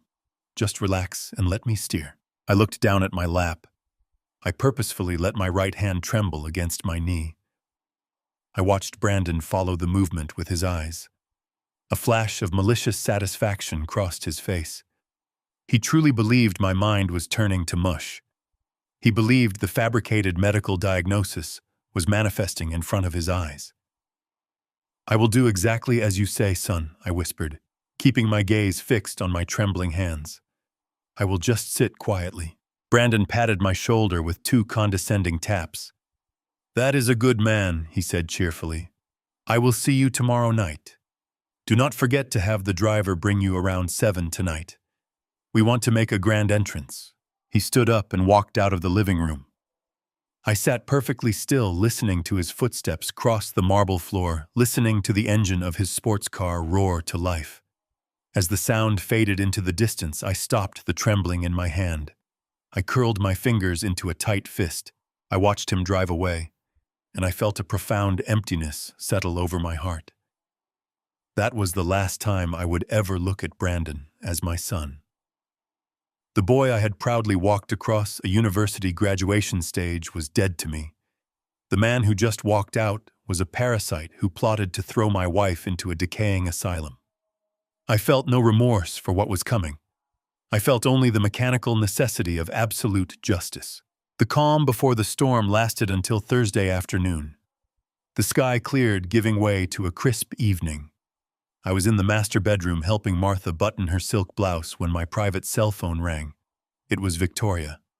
I answered the phone, maintaining the weary, confused tone I had perfected. Victoria did not ask how I was feeling. She launched directly into her demands with the frantic energy of a tyrant facing a minor inconvenience. Richard, Victoria snapped, the background noise of the gala echoing behind her words. We have a massive problem here at the hotel. The head of catering is refusing to release the main dinner service. He says the final balance for the reception was never processed by corporate accounting. I frowned. What do you mean, Victoria? I asked, letting my voice sound flustered. I thought Brandon handled all the financial arrangements for the party. Someone made a mistake, she hissed irritably, and I cannot get a hold of Brandon. The catering director is threatening to pull the staff. The balance is $150,000. Since your credit card is already on file, I need you to authorize the final charge right now. Tell them to run your card, Richard. We cannot have this party ruined by highly incompetent vendors. I stood in the center of the bedroom listening to the sheer audacity of this woman. She and her husband had embezzled $14 million. They had bribed a corrupt neurologist to declare me legally incompetent. And now, mere hours before they planned to use this very party as the ultimate stage to prove my dementia, she was demanding that I pay the remaining $150,000 catering bill to fund the entire spectacle. They were so blinded by their greed, so utterly convinced of their absolute superiority, that they could not see the irony of asking their intended victim to finance the guillotine. Victoria, I said, keeping my voice remarkably soft, please do not panic. I do not want Brandon's special night to be ruined. Put the catering director on the phone. I will handle the authorization immediately. I heard her let out a sharp breath of relief. She handed the phone over to the catering manager. I quickly provided my security codes, authorizing the massive charge without a single moment of hesitation. The manager profusely thanked me, assuring me that the extravagant 5-course dinner would proceed exactly as planned. I asked him to hand the phone back to my daughter-in-law. It is done, Victoria, I said, staring at my reflection in the mirror. The entire bill is paid in full. You will have everything you requested tonight. Thank God, she muttered, sounding annoyed rather than grateful. Make sure you and Martha are not late, Richard. Brandon wants you seated before the appetizers are served. We have a tight schedule to keep. She hung up the phone without another word. I slowly lowered the device, a cold, humorless smile spreading across my face. $150,000 was an extraordinary amount of money for a single dinner party. For any normal person, it would be a devastating expense. But as I stood there adjusting the cuffs of the charcoal gray tuxedo my traitorous son had bought for me, I did not view it as a loss. I viewed it as an investment. I viewed it as the rental fee for the grand, luxurious stage where I was about to execute the most brutal, methodical, and devastating destruction of their lives. I was paying for the privilege of watching their empire burn. The trap was finally fully armed. The unaware guests were arriving. It was time to go to the party. The ballroom was a masterpiece of opulence, shimmering with the golden glow of crystal chandeliers that seemed to mock the darkness gathering outside. The air was thick with the scent of lilies and expensive perfume, a stark contrast to the cold, calculated tension that anchored me to my chair. Brandon had spared no expense transforming the grand hall into a stage designed for his own coronation. 30 of Boston's most influential figures sat around the sprawling mahogany table, their laughter ringing out in a chorus of polite, practiced privilege. Politicians and corporate titans leaned in to catch Brandon's every word, captivated by his performance as the visionary younger heir. They treated him with the deference usually reserved for a man who already owned the skyline. Victoria glided between the guests with the practiced elegance of a huntress, her designer gown trailing like a silken shadow. She was the perfect hostess, her smile never faltering, her hands resting briefly and possessively on the shoulders of anyone who held sway in the local government. Every motion was curated, every laugh tuned to a frequency that commanded attention. She was playing her role flawlessly, weaving the narrative that she and Brandon were the steady, capable hands holding the crumbling Caldwell empire together. It was a spectacular show of competence and grace, a display intended to convince every witness in that room that I was no longer capable of the task. They had seated Martha and me at the very far end of the table, positioned beneath a heavy tapestry that obscured us from the main flow of conversation. It was a deliberate, subtle insult. They treated us like unwanted relics, ghosts of a past that were quickly fading into obsolescence. A waiter placed a plate of lobster bisque in front of me, his movements hurried, his eyes never meeting mine. Brandon occasionally glanced our way, his expression flickering with a mixture of impatience and performative concern. Whenever he caught someone watching, he would lean over and offer a tight, practiced smile, patting my hand with that same condescending pressure he had used in my office. "See, Dad," he whispered, leaning in close enough for the guest to my left to hear. "Just enjoy your dinner. You do not need to worry about the numbers tonight. You are among friends." I watched him pull away, his eyes darting back to the politicians hungry for their validation. He did not notice the way I gripped my napkin, the way my knuckles were white with the effort of containment. I looked at Martha. She sat quietly, her eyes wide and slightly confused, her hand resting motionless on the table. Victoria had made sure she was heavily sedated for the evening, ensuring she would appear sufficiently confused and docile for the gallery of witnesses. The sight of her trapped in that chemical fog ignited a cold, steady fire in my gut that burned hotter than any rage I had ever known. I watched Brandon stand to address the room. He raised his crystal flute, the light catching the bubbles of his expensive champagne. He spoke with a smooth, practiced sincerity, thanking the guests for their presence and honoring the legacy that his parents had built. But as he spoke of me, his tone became subtly, devastatingly tragic. He described my leadership not as a tenure of triumph, but as a long, slow struggle against the encroaching fog of age. He painted a picture of a man who had given everything, but whose time had cruelly, inevitably passed. He spoke of the heavy duty he was now assuming, the burden he was picking up to ensure that the Caldwell name did not disappear into the shadows of memory. The guests listened, some nodding in sad, respectful sympathy, others looking at me with eyes full of pity. It was a surgical strike. He was not just stealing my company. He was performing a lobotomy on my reputation, turning my life's work into a cautionary tale.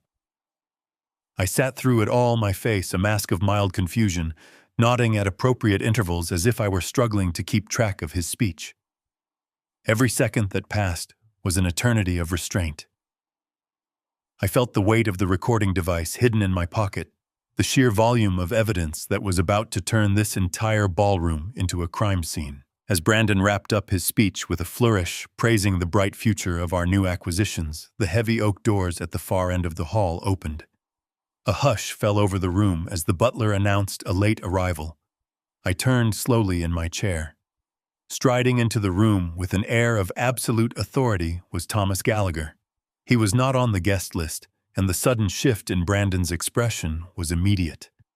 His smile faltered for a fraction of a second before he recovered, though the tension in his jaw betrayed him. Thomas did not move toward the bar or the appetizers. He walked with a singular, unhurried purpose, weaving through the clusters of elite socialites until he stopped near our end of the table. He looked at Brandon, then drifted his gaze toward me. It was a glance that held the weight of mountains. He caught my eye, his expression unreadable to the rest of the room, and gave a barely perceptible nod. It was the signal. I knew then that the final gears were turning. I could almost feel the presence of the tactical teams surrounding the estate. The darkness outside the gates, populated by the men who would in less than an hour dismantle everything Brandon had spent years trying to steal. The air in the room felt electrified, charged with the impending collapse. I saw Thomas glance toward the main entrance, his eyes cool and steady. He knew exactly what was about to happen. I turned back to the room. Brandon was still speaking, still basking in the warmth of his manufactured success, still convinced he was the smartest man to ever walk the halls of my firm. He had no idea that the dinner was almost over. He had no idea that the inheritance he thought he had secured was already locked in a trust he could not touch. He had no idea that the very guests he was trying to woo were about to become the primary witnesses to his monumental, pathetic failure. I reached for my wine glass, my hand perfectly steady. I took a slow, deliberate sip, waiting for the final clock to run out. The gala was merely the preamble. The execution was at hand. The drive from our home to my son's sprawling estate in Lincoln Park was a masterclass in silent, agonizing endurance. I sat in the spacious back seat of my hired town car holding Martha's fragile hand while she stared blankly out the tinted window at the passing city lights. The sedative Victoria had ordered her cousin to administer was deeply effective. My beautiful, vibrant wife was reduced to a quiet, compliant shadow of herself, her spirit temporarily buried beneath a heavy chemical fog. I stroked her knuckles with my thumb, fighting the violent urge to turn the car around and burn the entire neighborhood to ash. But I had a role to play, and the stage was waiting. As the driver pulled through the towering wrought-iron gates of Brandon's property, the sheer, staggering scale of his audacity was immediately apparent. The circular driveway was completely packed with sleek luxury vehicles, idling softly as a small army of valets rushed to assist the arriving guests. The massive double doors of the mansion were propped wide open, spilling warm golden light and the soft, sophisticated melodies of a live string quartet out into the crisp evening air. We stepped out of the car, and I immediately hunched my shoulders, slowing my gait to a painful, hesitant shuffle. I guided Martha slowly up the grand stone steps, masterfully playing the tragic part of the rapidly declining patriarch to absolute perfection. We entered the grand foyer, and the atmosphere was instantly suffocating. Brandon had transformed his home into a glittering monument to his own perceived majesty. The sweeping staircase was draped in cascading floral arrangements of white orchids and rare lilies, the exact expensive display I had just been manipulated into financing. Servers in immaculate white coats circulated with silver trays of champagne and delicate appetizers weaving effortlessly through the crowd of 30 carefully selected guests. I recognized nearly every face in the room. Brandon had not just invited his wealthy neighbors, he had assembled the ultimate jury of Boston's elite. I saw 2 prominent state senators standing near the marble fireplace. I saw the chief planner for the city zoning board laughing loudly near the bar. And most importantly, I saw my own vital business partners, the men and women who held the keys to my corporate empire, mingling freely with the son who was actively trying to steal it. Victoria was gliding effortlessly among them, a vision of practiced predatory elegance in a floor-length emerald gown. She laughed at the appropriate moments, touched arms with practiced familiarity, and seamlessly navigated the complex social currents of the room. She was playing the role of the perfect, resilient hostess, a woman bravely holding her family together in the face of impending tragedy. Brandon stood near the center of the room, holding court, like a newly crowned king. He looked incredibly sharp in his tailored suit, projecting the absolute confidence of a man who believed he had already won. He was enthusiastically discussing the future of commercial development, subtly positioning himself as the fresh visionary successor to a dying regime. He caught sight of me entering the foyer and immediately broke away from his conversation to approach us. He put on a magnificent display of manufactured concern, wrapping a heavy arm around my stooped shoulders and leaning in to speak with exaggerated, agonizing slowness. "Dad, you made it," Brandon said loudly, ensuring the nearby senators could hear his patronizing tone. "I am so glad you felt up to coming tonight. Come on, let us get you and Mom settled before the dinner service begins." He guided us through the glittering crowd, offering apologetic, tragic smiles to the guests as we slowly shuffled past them. The grand dining room was a masterpiece of opulent excess. A massive, polished mahogany table stretched the entire length of the room, set with imported crystal, heavy sterling silver flatware and towering candelabras. Brandon led us to our seats, and the sheer calculated cruelty of his seating arrangement immediately became apparent. He and Victoria were seated at the absolute center of the table, flanked by the politicians and my most critical business associates. Martha and I were banished to the absolute farthest end of the long table positioned near the swinging doors of the kitchen, where the servers rushed in and out. We were placed as far away from the power center as physically possible. We were not treated as the guests of honor, nor were we treated as respected parents. We were treated as embarrassing, burdensome afterthoughts positioned exactly where we could be seen but not heard. It was a visual representation of the conservatorship he planned to file the very next morning. We were to be marginalized, silenced, and eventually forgotten. I helped Martha into her chair, ensuring she was comfortable before taking my own seat. I stared down at the pristine porcelain plate in front of me, forcing my hands to tremble as I reached for my water glass. The dinner service began with a flawless, choreographed precision. Course after expensive course was brought out, paid for by the final massive authorization I had granted just hours before. The conversation around the table flowed smoothly, dominated entirely by Brandon's booming voice and Victoria's melodic laughter. I sat there in absolute unyielding silence, picking at my expensive food with feigned exhausting physical difficulty. Occasionally a guest would glance down to our lonely end of the table, their eyes filled with a mixture of polite sympathy and deep discomfort. They were witnessing the exact narrative Brandon wanted them to see. They were watching a powerful man deteriorate into a helpless shell. They were gathering the very memories Brandon would exploit in a court of law to strip me of my human rights. But as the third course was being cleared, the heavy oak doors leading from the foyer swung open. The room naturally quieted as a new figure stepped into the grand dining room. It was Thomas Gallagher.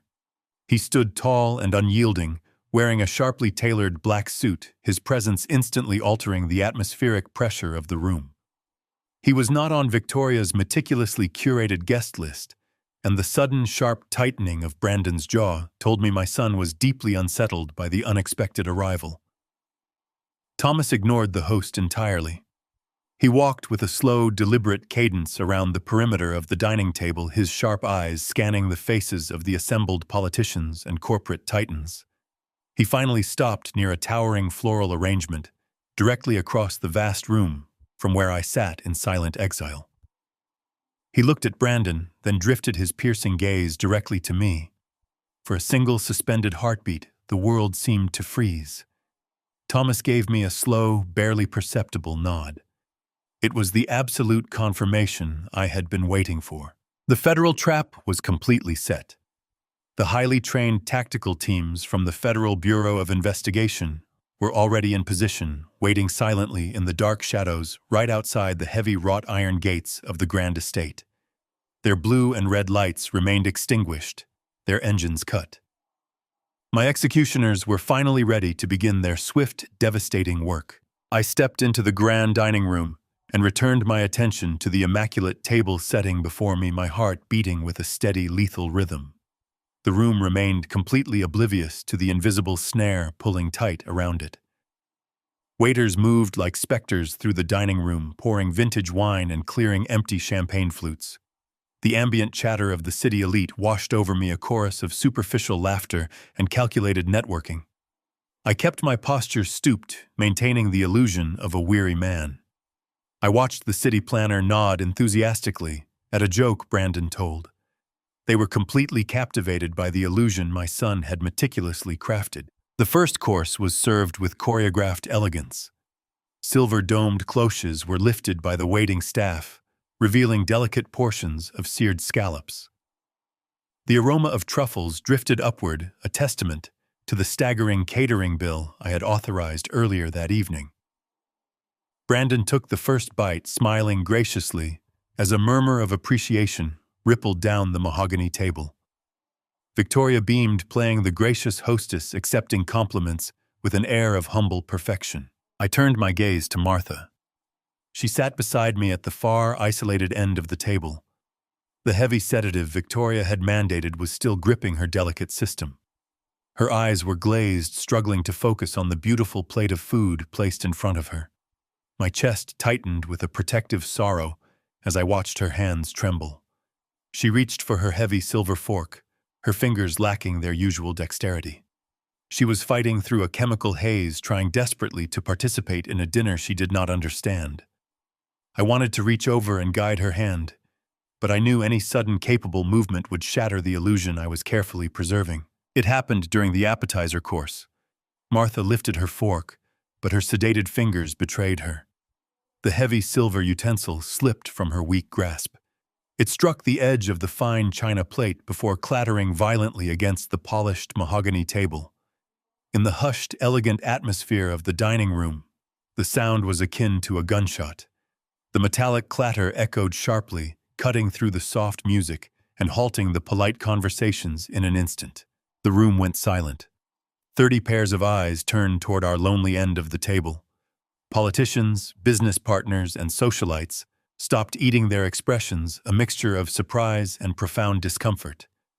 Martha shrank back into her chair, her cheeks flushing with immediate embarrassment. She looked down at the fallen fork, her trembling hands resting uselessly in her lap. It was a minor harmless accident, a simple slip of the hand that any decent host would immediately wave away with a kind word. Instead, Victoria orchestrated a masterpiece of social manipulation. She did not signal for one of the numerous waiters standing at attention along the walls. She did not offer a warm, reassuring smile to my terrified wife. Victoria let the uncomfortable silence stretch, allowing the guests to fully absorb Martha's perceived incompetence. Then Victoria closed her eyes and let out a long, dramatic sigh. She rolled her eyes heavenward, a calculated expression of utter exhaustion. She let her shoulders slump, painting herself as the weary caretaker. Victoria leaned slightly to her left, turning toward the prominent senator's wife seated beside her. She raised a manicured hand to the side of her mouth, performing a stage whisper that was intentionally loud enough to carry to the surrounding guests. "It is so hard dealing with her decline," Victoria murmured, her tone laced with manufactured tragedy. "We do absolutely everything we can to keep her comfortable, but the deterioration is just so aggressive.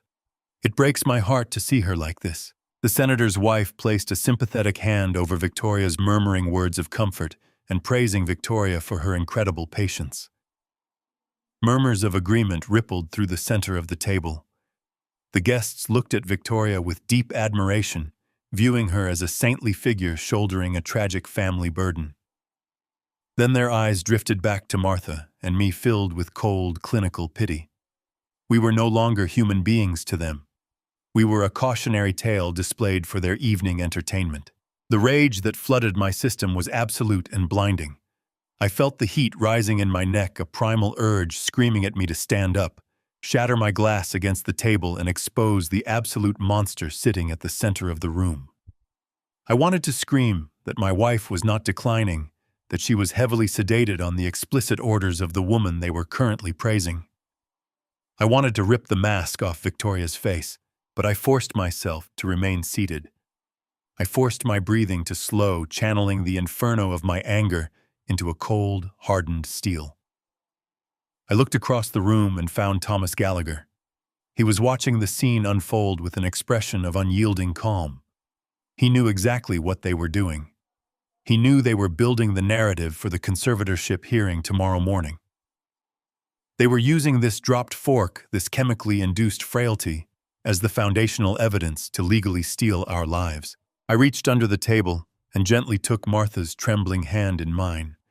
I squeezed her fingers softly, silently, promising her that this would be the last night anyone would ever look at her with pity. I promised her uncompromising vengeance. I kept my head bowed, playing the role of the defeated patriarch, while my mind tracked the final dwindling seconds of their arrogant reign. Brandon finally stood up from his chair at the center of the table. The subtle clinking of his knife against his champagne flute instantly drew the attention of the room. The waiters stepped back into the shadows, and the string quartet ceased their playing. Brandon smiled, smoothing the lapels of his custom tuxedo. He surveyed the room with the practiced gaze of a seasoned politician. He began to speak, his voice deep, resonant, and entirely devoid of genuine emotion. He thanked everyone for attending his 35th birthday, expressing deep gratitude for the friendships represented in the room. He spoke of grand commercial developments and towering new projects, and then he turned his gaze toward me. My father built an incredible foundation. Brandon said, his voice dropping an octave, adopting a tone of solemn respect that made my stomach turn. He dedicated his entire life to our family empire. But the passage of time is a cruel master.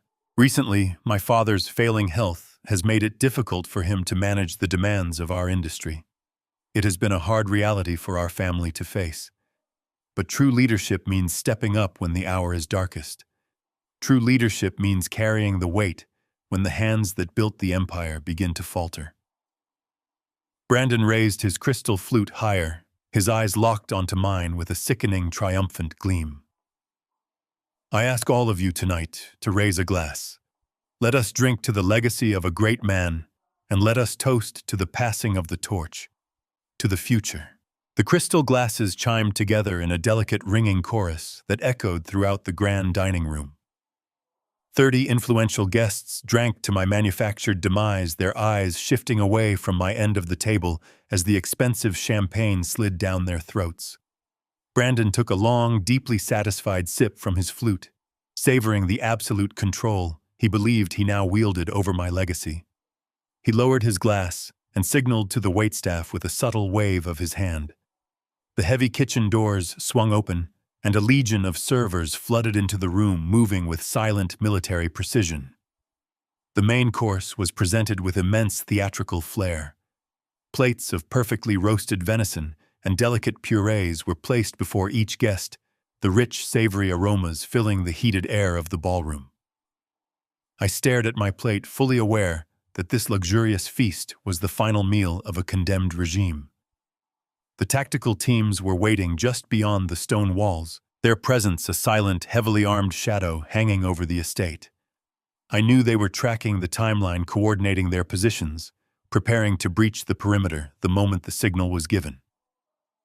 The absolute certainty of their impending arrival anchored me to my chair, providing a cold, steady comfort as the agonizing charade continued to play out before my eyes. Every polite smile, every forced laugh, every patronizing glance directed at me was another nail in the coffin my son had built for himself. I took a deep breath, letting the savory scent of the venison wash over me, feeling nothing but a calculating, mechanical patience. The game was almost over. I shifted my gaze to Martha. The heavy chemical fog of the sedative was clearly taking a massive toll on her frail body. She sat rigidly in her chair, her breathing shallow, her eyes darting nervously around the cavernous room. She was profoundly disoriented, trapped in a lavish nightmare she could not understand. From the absolute center of the table, Victoria was watching her. The emerald silk of Victoria's designer gown caught the chandelier light as she leaned forward, her eyes narrowing into a sharp, predatory glare. Victoria despised weakness, but more than that, she despised any distraction but from her own carefully curated perfection. She shot a look of pure, unadulterated contempt down the length of the mahogany table, silently warning my wife to remain invisible. The sheer intensity of Victoria's glare was physically palpable. I could feel the hostile energy radiating across the room, wrapping around Martha like a suffocating vice.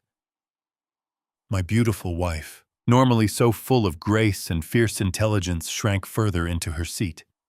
She was trying so desperately to be small, to avoid drawing any unwanted attention from the woman who had secretly promised to lock her away in a miserable cage. The sheer injustice of the situation made the blood pound fiercely behind my ears. I wanted to stand up, grab Victoria by the shoulders, and drag her out of the room, exposing her to the elite audience she so desperately courted right here tonight. The clinking of heavy silver forks against fine china resumed as the guests began to eat. The string quartet in the corner transitioned into a lively, upbeat classical piece entirely oblivious to the dark undercurrents swirling through the dining room. I reached beneath the heavy linen tablecloth and gently squeezed Martha's knee, trying to offer a silent anchor in the middle of the storm. She looked at me, her eyes wide with a quiet, terrified confusion. Her throat was visibly dry from the medication. She needed a drink. Slowly, agonizingly, Martha reached out with a trembling hand toward the heavy crystal water goblet, positioned near the top of her placemat. Her fingers hovered over the glass, lacking the necessary coordination to firmly grip the thick stem. Victoria leaned further across the table, her eyes tracking Martha's every hesitant movement like a hawk watching a wounded sparrow. The psychological pressure was simply too much for my medicated wife to bear. Martha's hand twitched. Her knuckles brushed against the side of the heavy goblet. Instead of grasping the glass, her fingers pushed it forward. The tall crystal goblet tipped over with a sickening thud. A massive wave of ice-cold water spilled across the polished mahogany wood, rushing over the edge of the table in a sudden, unstoppable waterfall. The freezing liquid splashed directly onto the lap of Victoria's custom, meticulously tailored emerald couture gown. The suddenness of the spill caused several guests to gasp, their conversations halting instantly.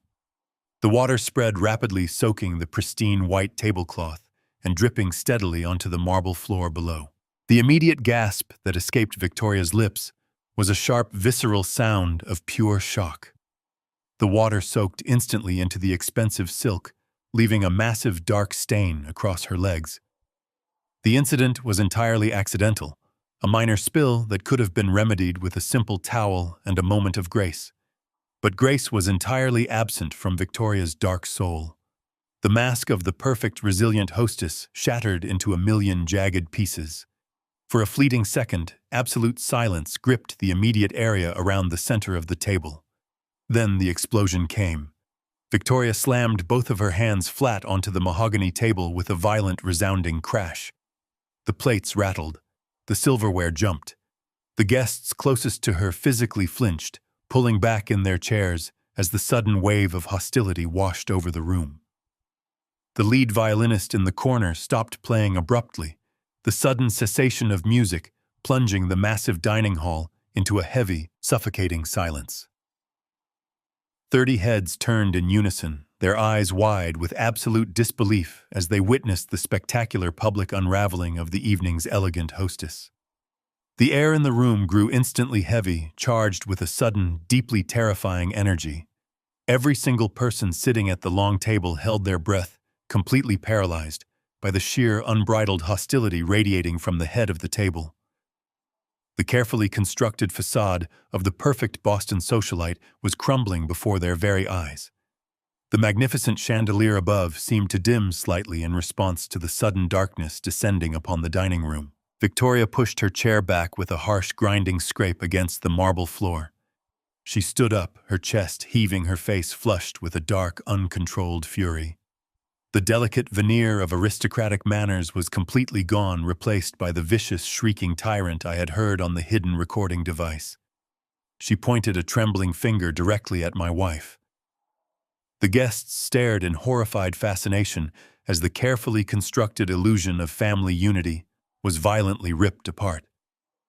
Brandon reached out, grabbing her arm desperately, whispering for her to calm down, but she violently yanked her arm away.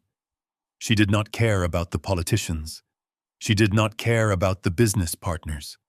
She only cared about her ruined dress and the absolute burning hatred she harbored for us. She looked directly at me, her voice echoing off the high vaulted ceilings. "I cannot take this anymore. You are ruining my night. Get out of my house right now." The echoes of Victoria's unhinged scream bounced off the vaulted ceiling, hanging in the air like a toxic cloud. The grand dining room went completely and utterly silent.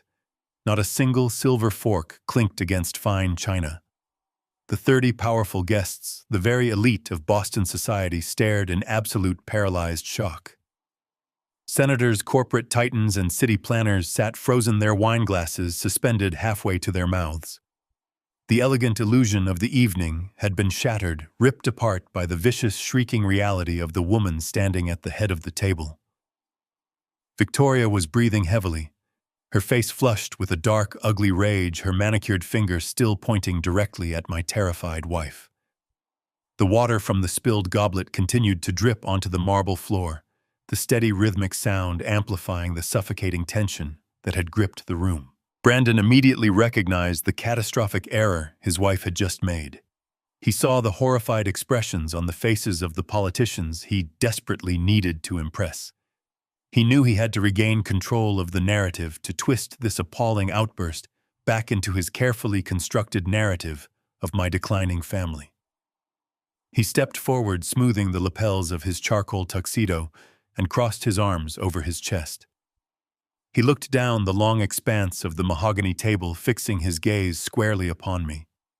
He manufactured a look of deep, patronizing pity, sighing heavily, as if he were carrying the weight of the entire world on his shoulders. Dad, Brandon said, his voice carrying clearly through the silent room, layered with a sickening, artificial sorrow.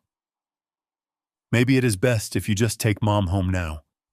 She is clearly unwell and she is making a terrible scene. We can handle the rest of the evening without you. It is time for you to go rest. He spoke to me as if I were a misbehaving child, issuing a gentle but firm dismissal in front of my peers, my partners, and my rivals. He expected me to bow my head, to mumble a confused apology, and to shuffle quietly out the back door in disgrace. He expected the frail, broken old man he had been mocking for months to simply surrender and fade into the shadows. But he had made a fatal miscalculation. He had forgotten who built the empire he was trying to steal. The time for playing the helpless victim was officially over. I stopped the deliberate trembling in my right hand. I placed my palms flat against the edge of the heavy mahogany table. I did not rush. I took a slow, deep breath, drawing the cool air into my lungs, feeling the familiar icy clarity of absolute focus wash away the feigned confusion that had clouded my face all evening. The stoop in my shoulders vanished. The weary slump of my spine evaporated. I pushed my chair back with a smooth, authoritative scrape that commanded the attention of every single person in the room. I stood up. I rose to my full height, squaring my shoulders and lifting my chin.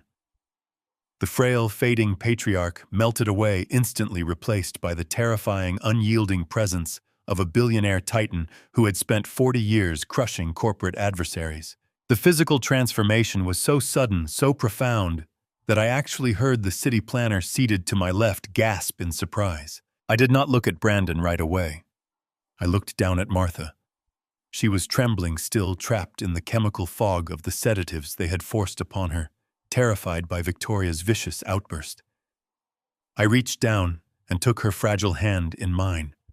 My grip was firm, warm, and deeply reassuring.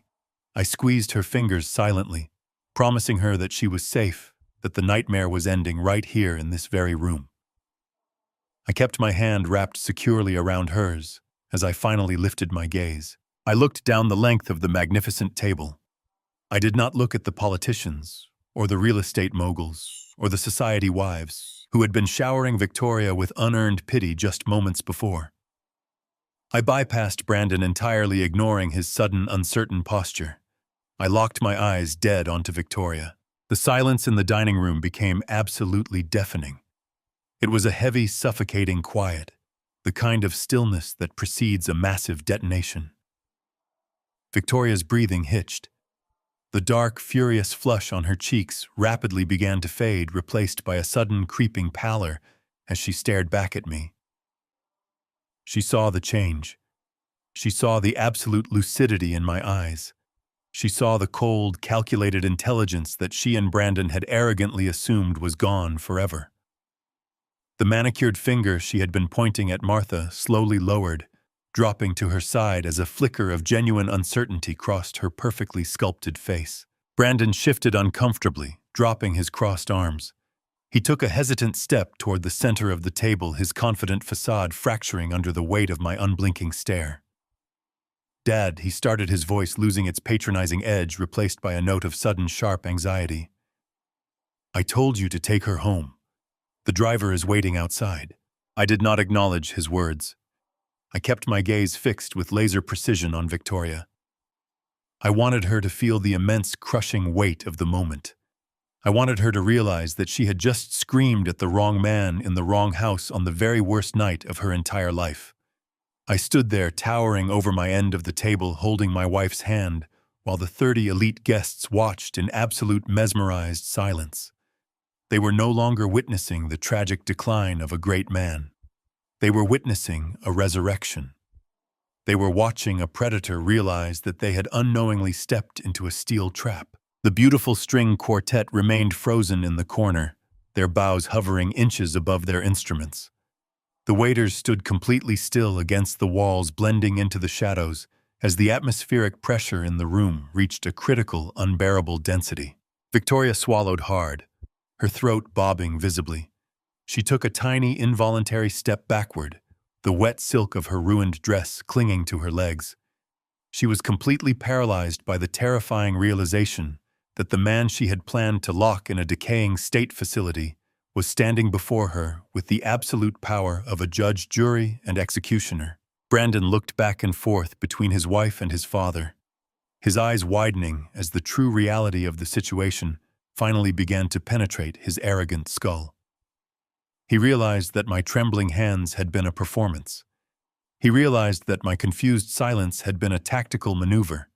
He realized that I was completely devastatingly aware of every single thing they had done. I squeezed Martha's hand one final time, feeling a profound, cold calm settle over my entire being. The grand dining room belonged to me now. Every breath drawn in that space was drawn on my terms. I stood tall, my posture radiating decades of undisputed authority, the frail disguise discarded forever. I looked dead into Victoria's eyes, stripping away every ounce of her remaining confidence with a single, unyielding stare. The silence was absolute, a perfect, fragile canvas waiting to be destroyed. I tightened my jaw, drew a deep breath, and prepared to drop the absolute, uncompromising truth right into the center of their lavish, stolen world. The echoes of Victoria's venomous command hung in the stifling air of the grand dining room. 30 of the most powerful people in Boston sat entirely paralyzed, their eyes darting between the furious woman at the head of the table and the man she had just violently ordered to leave. Victoria stood there, her chest heaving, her emerald gown ruined by the spilled water, fully expecting me to cower. She expected me to lower my head in shame, gather my frail wife, and shuffle out into the cold night like a beaten dog. Instead, I remained standing perfectly straight, holding Martha gently by the hand. I did not blink. I did not flinch. I let the oppressive silence stretch out for a long, agonizing moment, allowing the sheer magnitude of her disrespect to fully settle into the minds of every single guest present. Brandon realized the terrifying shift in my posture. He opened his mouth to speak, to somehow salvage the catastrophic wreckage of his carefully planned evening, but I did not give him the chance. When I finally spoke, my voice was no longer the weak, trembling whisper of a declining old man. It resonated with the absolute, chilling authority of a corporate titan who had spent 4 decades dismantling enemies. "We will gladly leave Victoria," I said, every word carrying the weight of a judge delivering a fatal verdict. "But you have exactly 5 minutes to pack your bags, because I just foreclosed on this house, froze your offshore accounts, and the Federal Bureau of Investigation is waiting at the front door." The words dropped into the center of the opulent room like a live grenade. The absolute certainty in my tone left no room for misinterpretation. Complete, unadulterated chaos immediately erupted around the mahogany table. The polite, refined veneer of the dinner party instantly vanished. Several politicians gasped out loud, instinctively pushing their heavy chairs back from the table as if trying to physically distance themselves from a sudden explosion. Victoria staggered backward, her mouth opening and closing like a fish pulled onto dry land. She looked wildly around the room, her eyes wide with a sudden, suffocating panic. She tried to speak, to scream another insult, but she could only manage a series of breathless, confused stammers. She looked at Brandon silently, pleading for him to fix the impossible situation, to assure her that this was just a pathetic bluff from a senile old man. But Brandon was completely frozen. All the blood rapidly drained from his face, leaving his skin a sickly, ghostly white. His jaw hung slack. His eyes were wide with sheer terror. He stared at me, his mind desperately trying to process the absolute impossibility of my statement. He knew about the offshore accounts in the Cayman Islands. He knew those accounts were supposed to be an impenetrable secret. The realization that I not only knew about his massive embezzlement, but had already neutralized it, struck him with the force of a physical blow. He gripped the edge of the dining table, his knuckles turning white, as his legs visibly shook beneath his tailored tuxedo. From across the vast dining room, Thomas Gallagher made his move.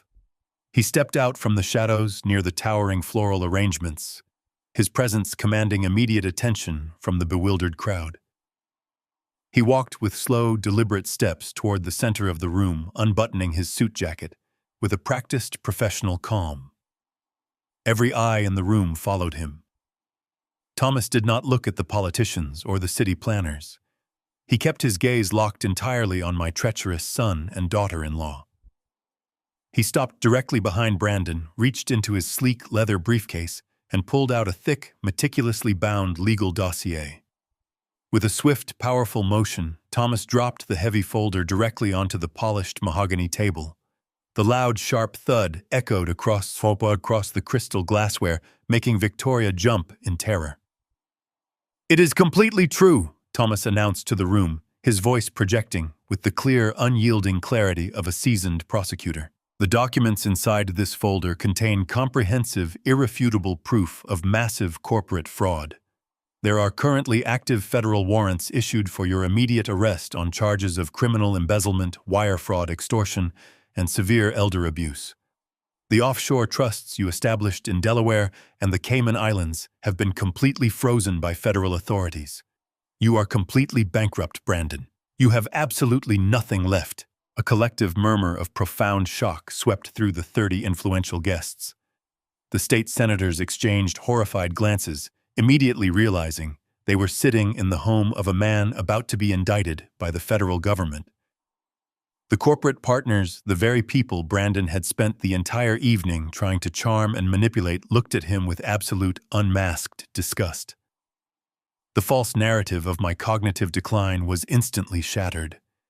The tragic story of a struggling son taking over for a fading father evaporated, replaced by the sickening reality of a greedy, ruthless predator attempting to bury his own parents alive for financial gain. I looked at Brandon, feeling absolutely no pity for the pathetic, trembling figure standing before me. He looked at the thick legal dossier resting on his pristine dining table, staring at the terrifying reality of his impending destruction. His breathing became shallow and rapid. He looked at Thomas, then looked at the guests who were actively pulling away from him. Finally, he looked back at me. His eyes were wild, filled with the desperate, cornered panic of a trapped animal.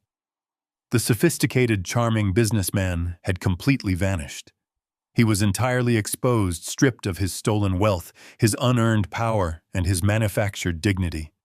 He realized that the entire evening, the lavish gala he had orchestrated to prove my mental incompetence, had actually been a brilliantly constructed stage for his own public execution. The sheer humiliation of being utterly outsmarted by the father he had arrogantly underestimated finally caused his mind to completely snap. Brandon let out a raw, guttural scream of pure, uncontrolled rage. His hands balled into tight fists, his face contorting into a mask of absolute violent desperation. He kicked his heavy dining chair backward, sending it crashing violently against the marble floor. Without a single moment of hesitation, he lunged forward, his eyes burning with a sudden murderous intent. He intended to cross the length of the room and physically attack me, utterly blinded by the total destruction of his life. But he never made it past the center of the table. Before Brandon could take more than 3 frantic steps toward my end of the room, a stunning, coordinated movement completely halted his violent advance. The 30 powerful guests sitting at the table moved as one. My loyal corporate partners, the titans of industry I had worked alongside for decades, stood up in absolute unison. They stepped away from their half-eaten dinners and moved directly into the center aisle. They formed a solid, unyielding physical wall of tailored suits and elegant evening gowns. They stood firmly shoulder to shoulder, completely blocking Brandon from reaching me and his mother. He was utterly trapped. The empire had turned against him.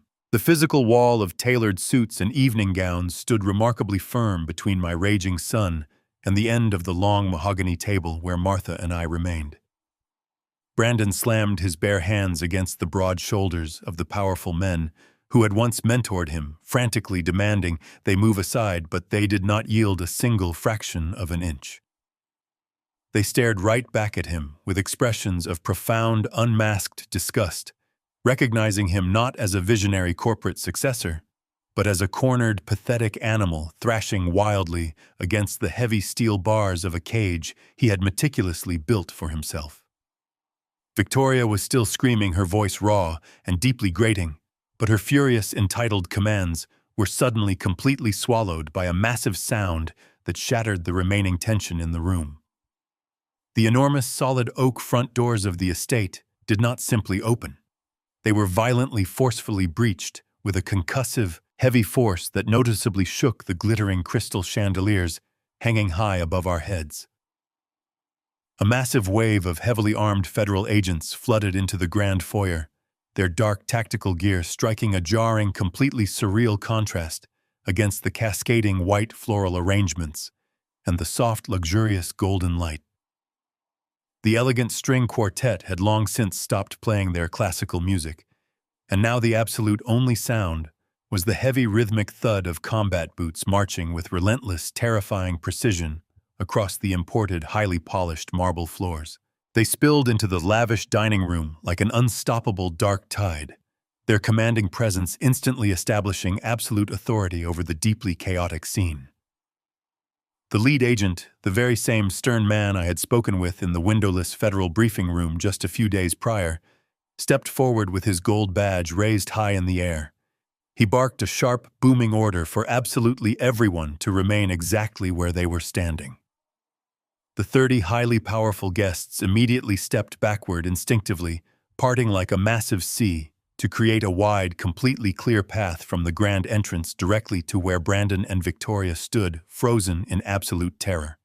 The sudden violent shift in power was truly absolute. Victoria took one long look at the dark federal windbreakers and the heavy tactical holsters, and her entire haughty demeanor fractured into pathetic, self-serving, uncontrollable hysteria. The vicious, cruel tyrant who had gleefully planned to chemically torture my beloved wife completely vanished, rapidly replaced by a terrified, frantically desperate woman trying to save her own skin. She threw her manicured hands high in the air, physically backing away from her husband, as if he had suddenly contracted a highly contagious, deadly disease. She shrieked at the absolute top of her lungs, her voice completely devoid of its former aristocratic, sophisticated polish.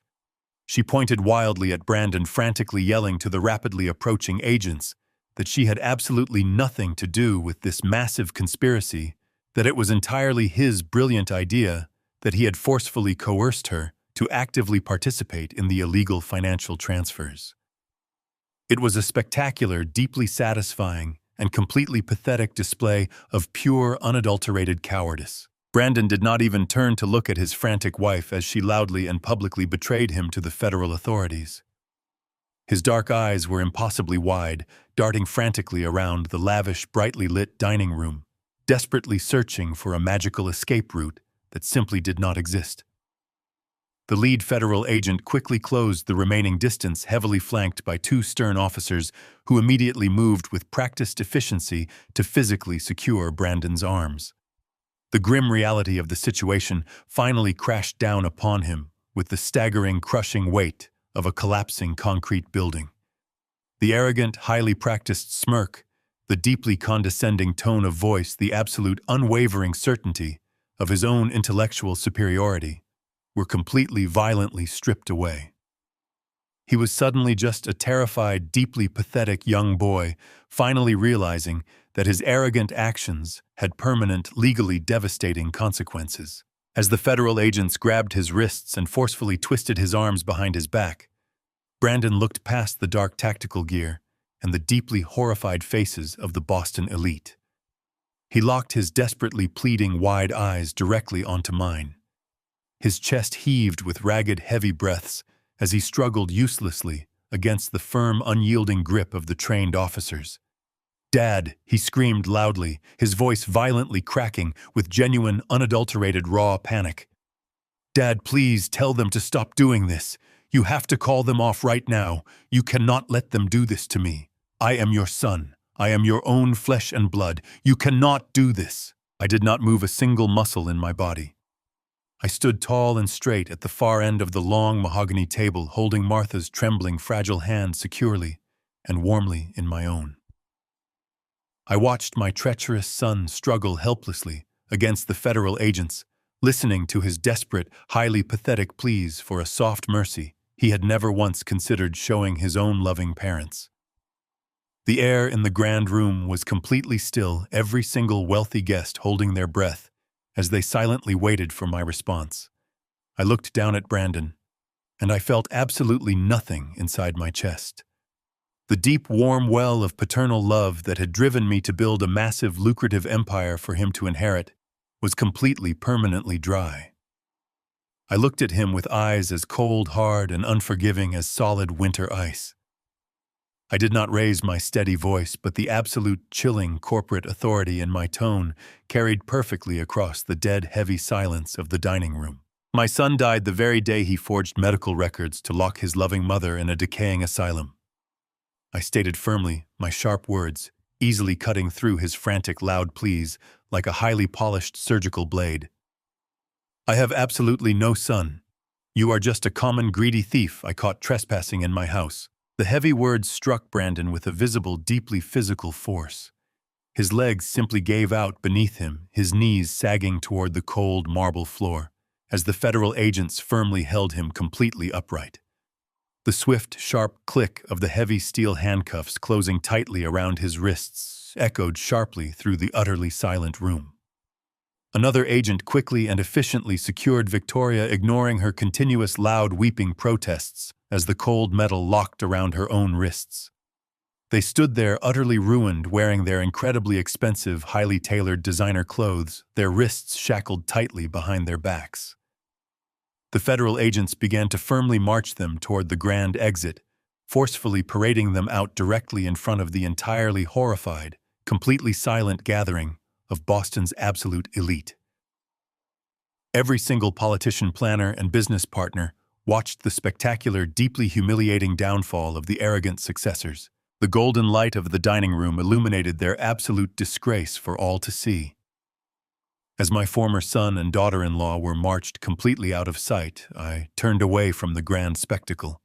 I gently removed my warm suit jacket and tenderly wrapped it around Martha's shivering shoulders. I pulled the heavy wool fabric securely around her, shielding her from the sudden chill that had swept through the sprawling estate. The chaotic symphony of flashing red and blue lights painted the high windows of the grand dining room, casting long, frantic shadows across the devastated remnants of my son's orchestrated triumph. The remaining guests, the titans of Boston society who had just witnessed the absolute destruction of Brandon and Victoria, began to quietly filter out of the room. They offered me solemn nods of profound respect as they departed their previous pity, entirely replaced by a deep, reverent fear. Thomas Gallagher remained by my side, silently packing the devastating legal dossiers back into his worn leather briefcase. He placed a steady, reassuring hand on my shoulder, a silent acknowledgement of the brutal but necessary victory we had just secured. I looked down at Martha, her eyes finally clearing from the heavy fog of the forced sedatives, and I felt a profound, overwhelming sense of peace wash over my tired soul. The war was officially over, and we had survived. I stood there for a long time, simply breathing in the quiet air. It was a monumental turning point for our deeply fractured family. 6 months have passed since that spectacular, terrifying night in the dining room. The sprawling Boston estate, the house that Brandon and Victoria had so arrogantly tried to steal, was completely liquidated and sold to a foreign investor. The massive, meticulously detailed legal case Thomas Gallagher built against them proved absolutely bulletproof in federal court. Brandon and Victoria are currently sitting in separate federal holding facilities, both facing a mandatory minimum of 15 years in federal prison for criminal embezzlement, wire fraud, extortion, and severe elder abuse. Their offshore accounts in the Cayman Islands were completely dismantled by the relentless work of the federal authorities, and the entire $14 million they had systematically siphoned from my corporate accounts was fully recovered down to the very last cent. They tried to negotiate desperately, offering to testify against one another in a pathetic attempt to secure a lenient plea deal, but the federal prosecutors refused to entertain their cowardly offers. They are going to spend the prime years of their lives locked inside concrete cells, entirely stripped of the unearned luxury and artificial power they had so viciously craved. The corrupt medical professional they had hired, the highly compromised doctor, who willingly supplied the heavy sedatives and forged the fraudulent psychiatric evaluations to declare my wife incompetent, did not escape swift and absolute justice. Thomas ensured that the prestigious medical board completely revoked his clinical license to practice medicine within 48 hours of the disastrous dinner party. He was publicly humiliated in the press. He is now sitting behind heavy iron bars alongside my former son, facing his own lengthy federal prison sentence for intentional medical malpractice, severe elder endangerment, and extensive criminal conspiracy. The intricate, toxic web of deception they had so carefully woven to trap us was entirely burned to the ground, leaving nothing but gray ashes in its wake. In the immediate aftermath of the arrests, I returned to the towering glass headquarters of my corporate empire with a renewed, uncompromising focus. I completely restructured the entire executive board systematically, removing any individual who had shown even a fraction of loyalty to Brandon during his brief, disastrous tenure.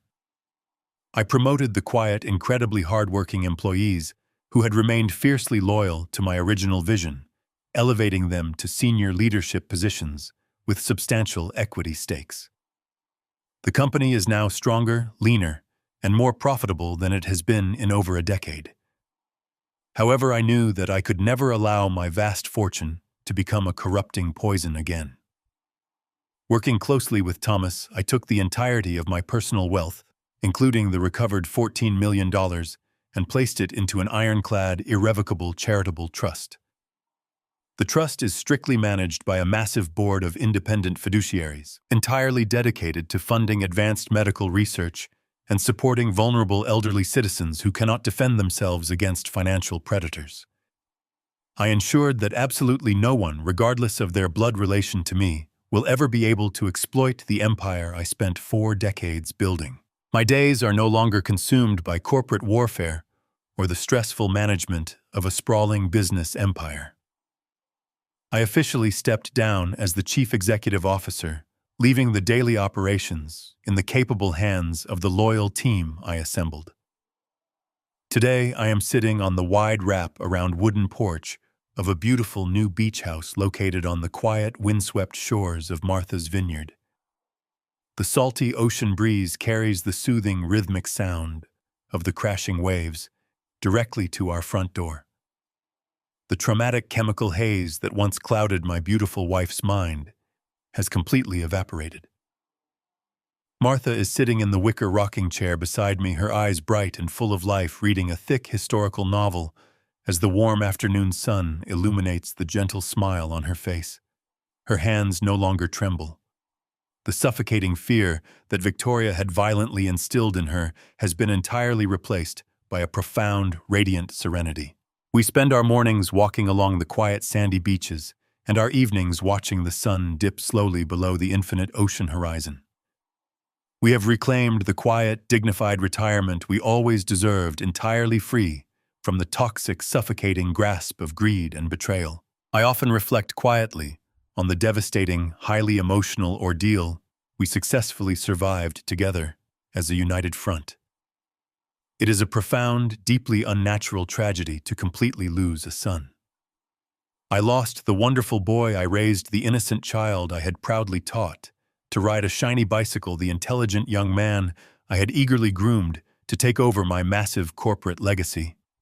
But the dark, bitter truth is that the son I loved had actually died many years ago, slowly consumed and thoroughly corrupted by an insatiable, blinding ambition for wealth.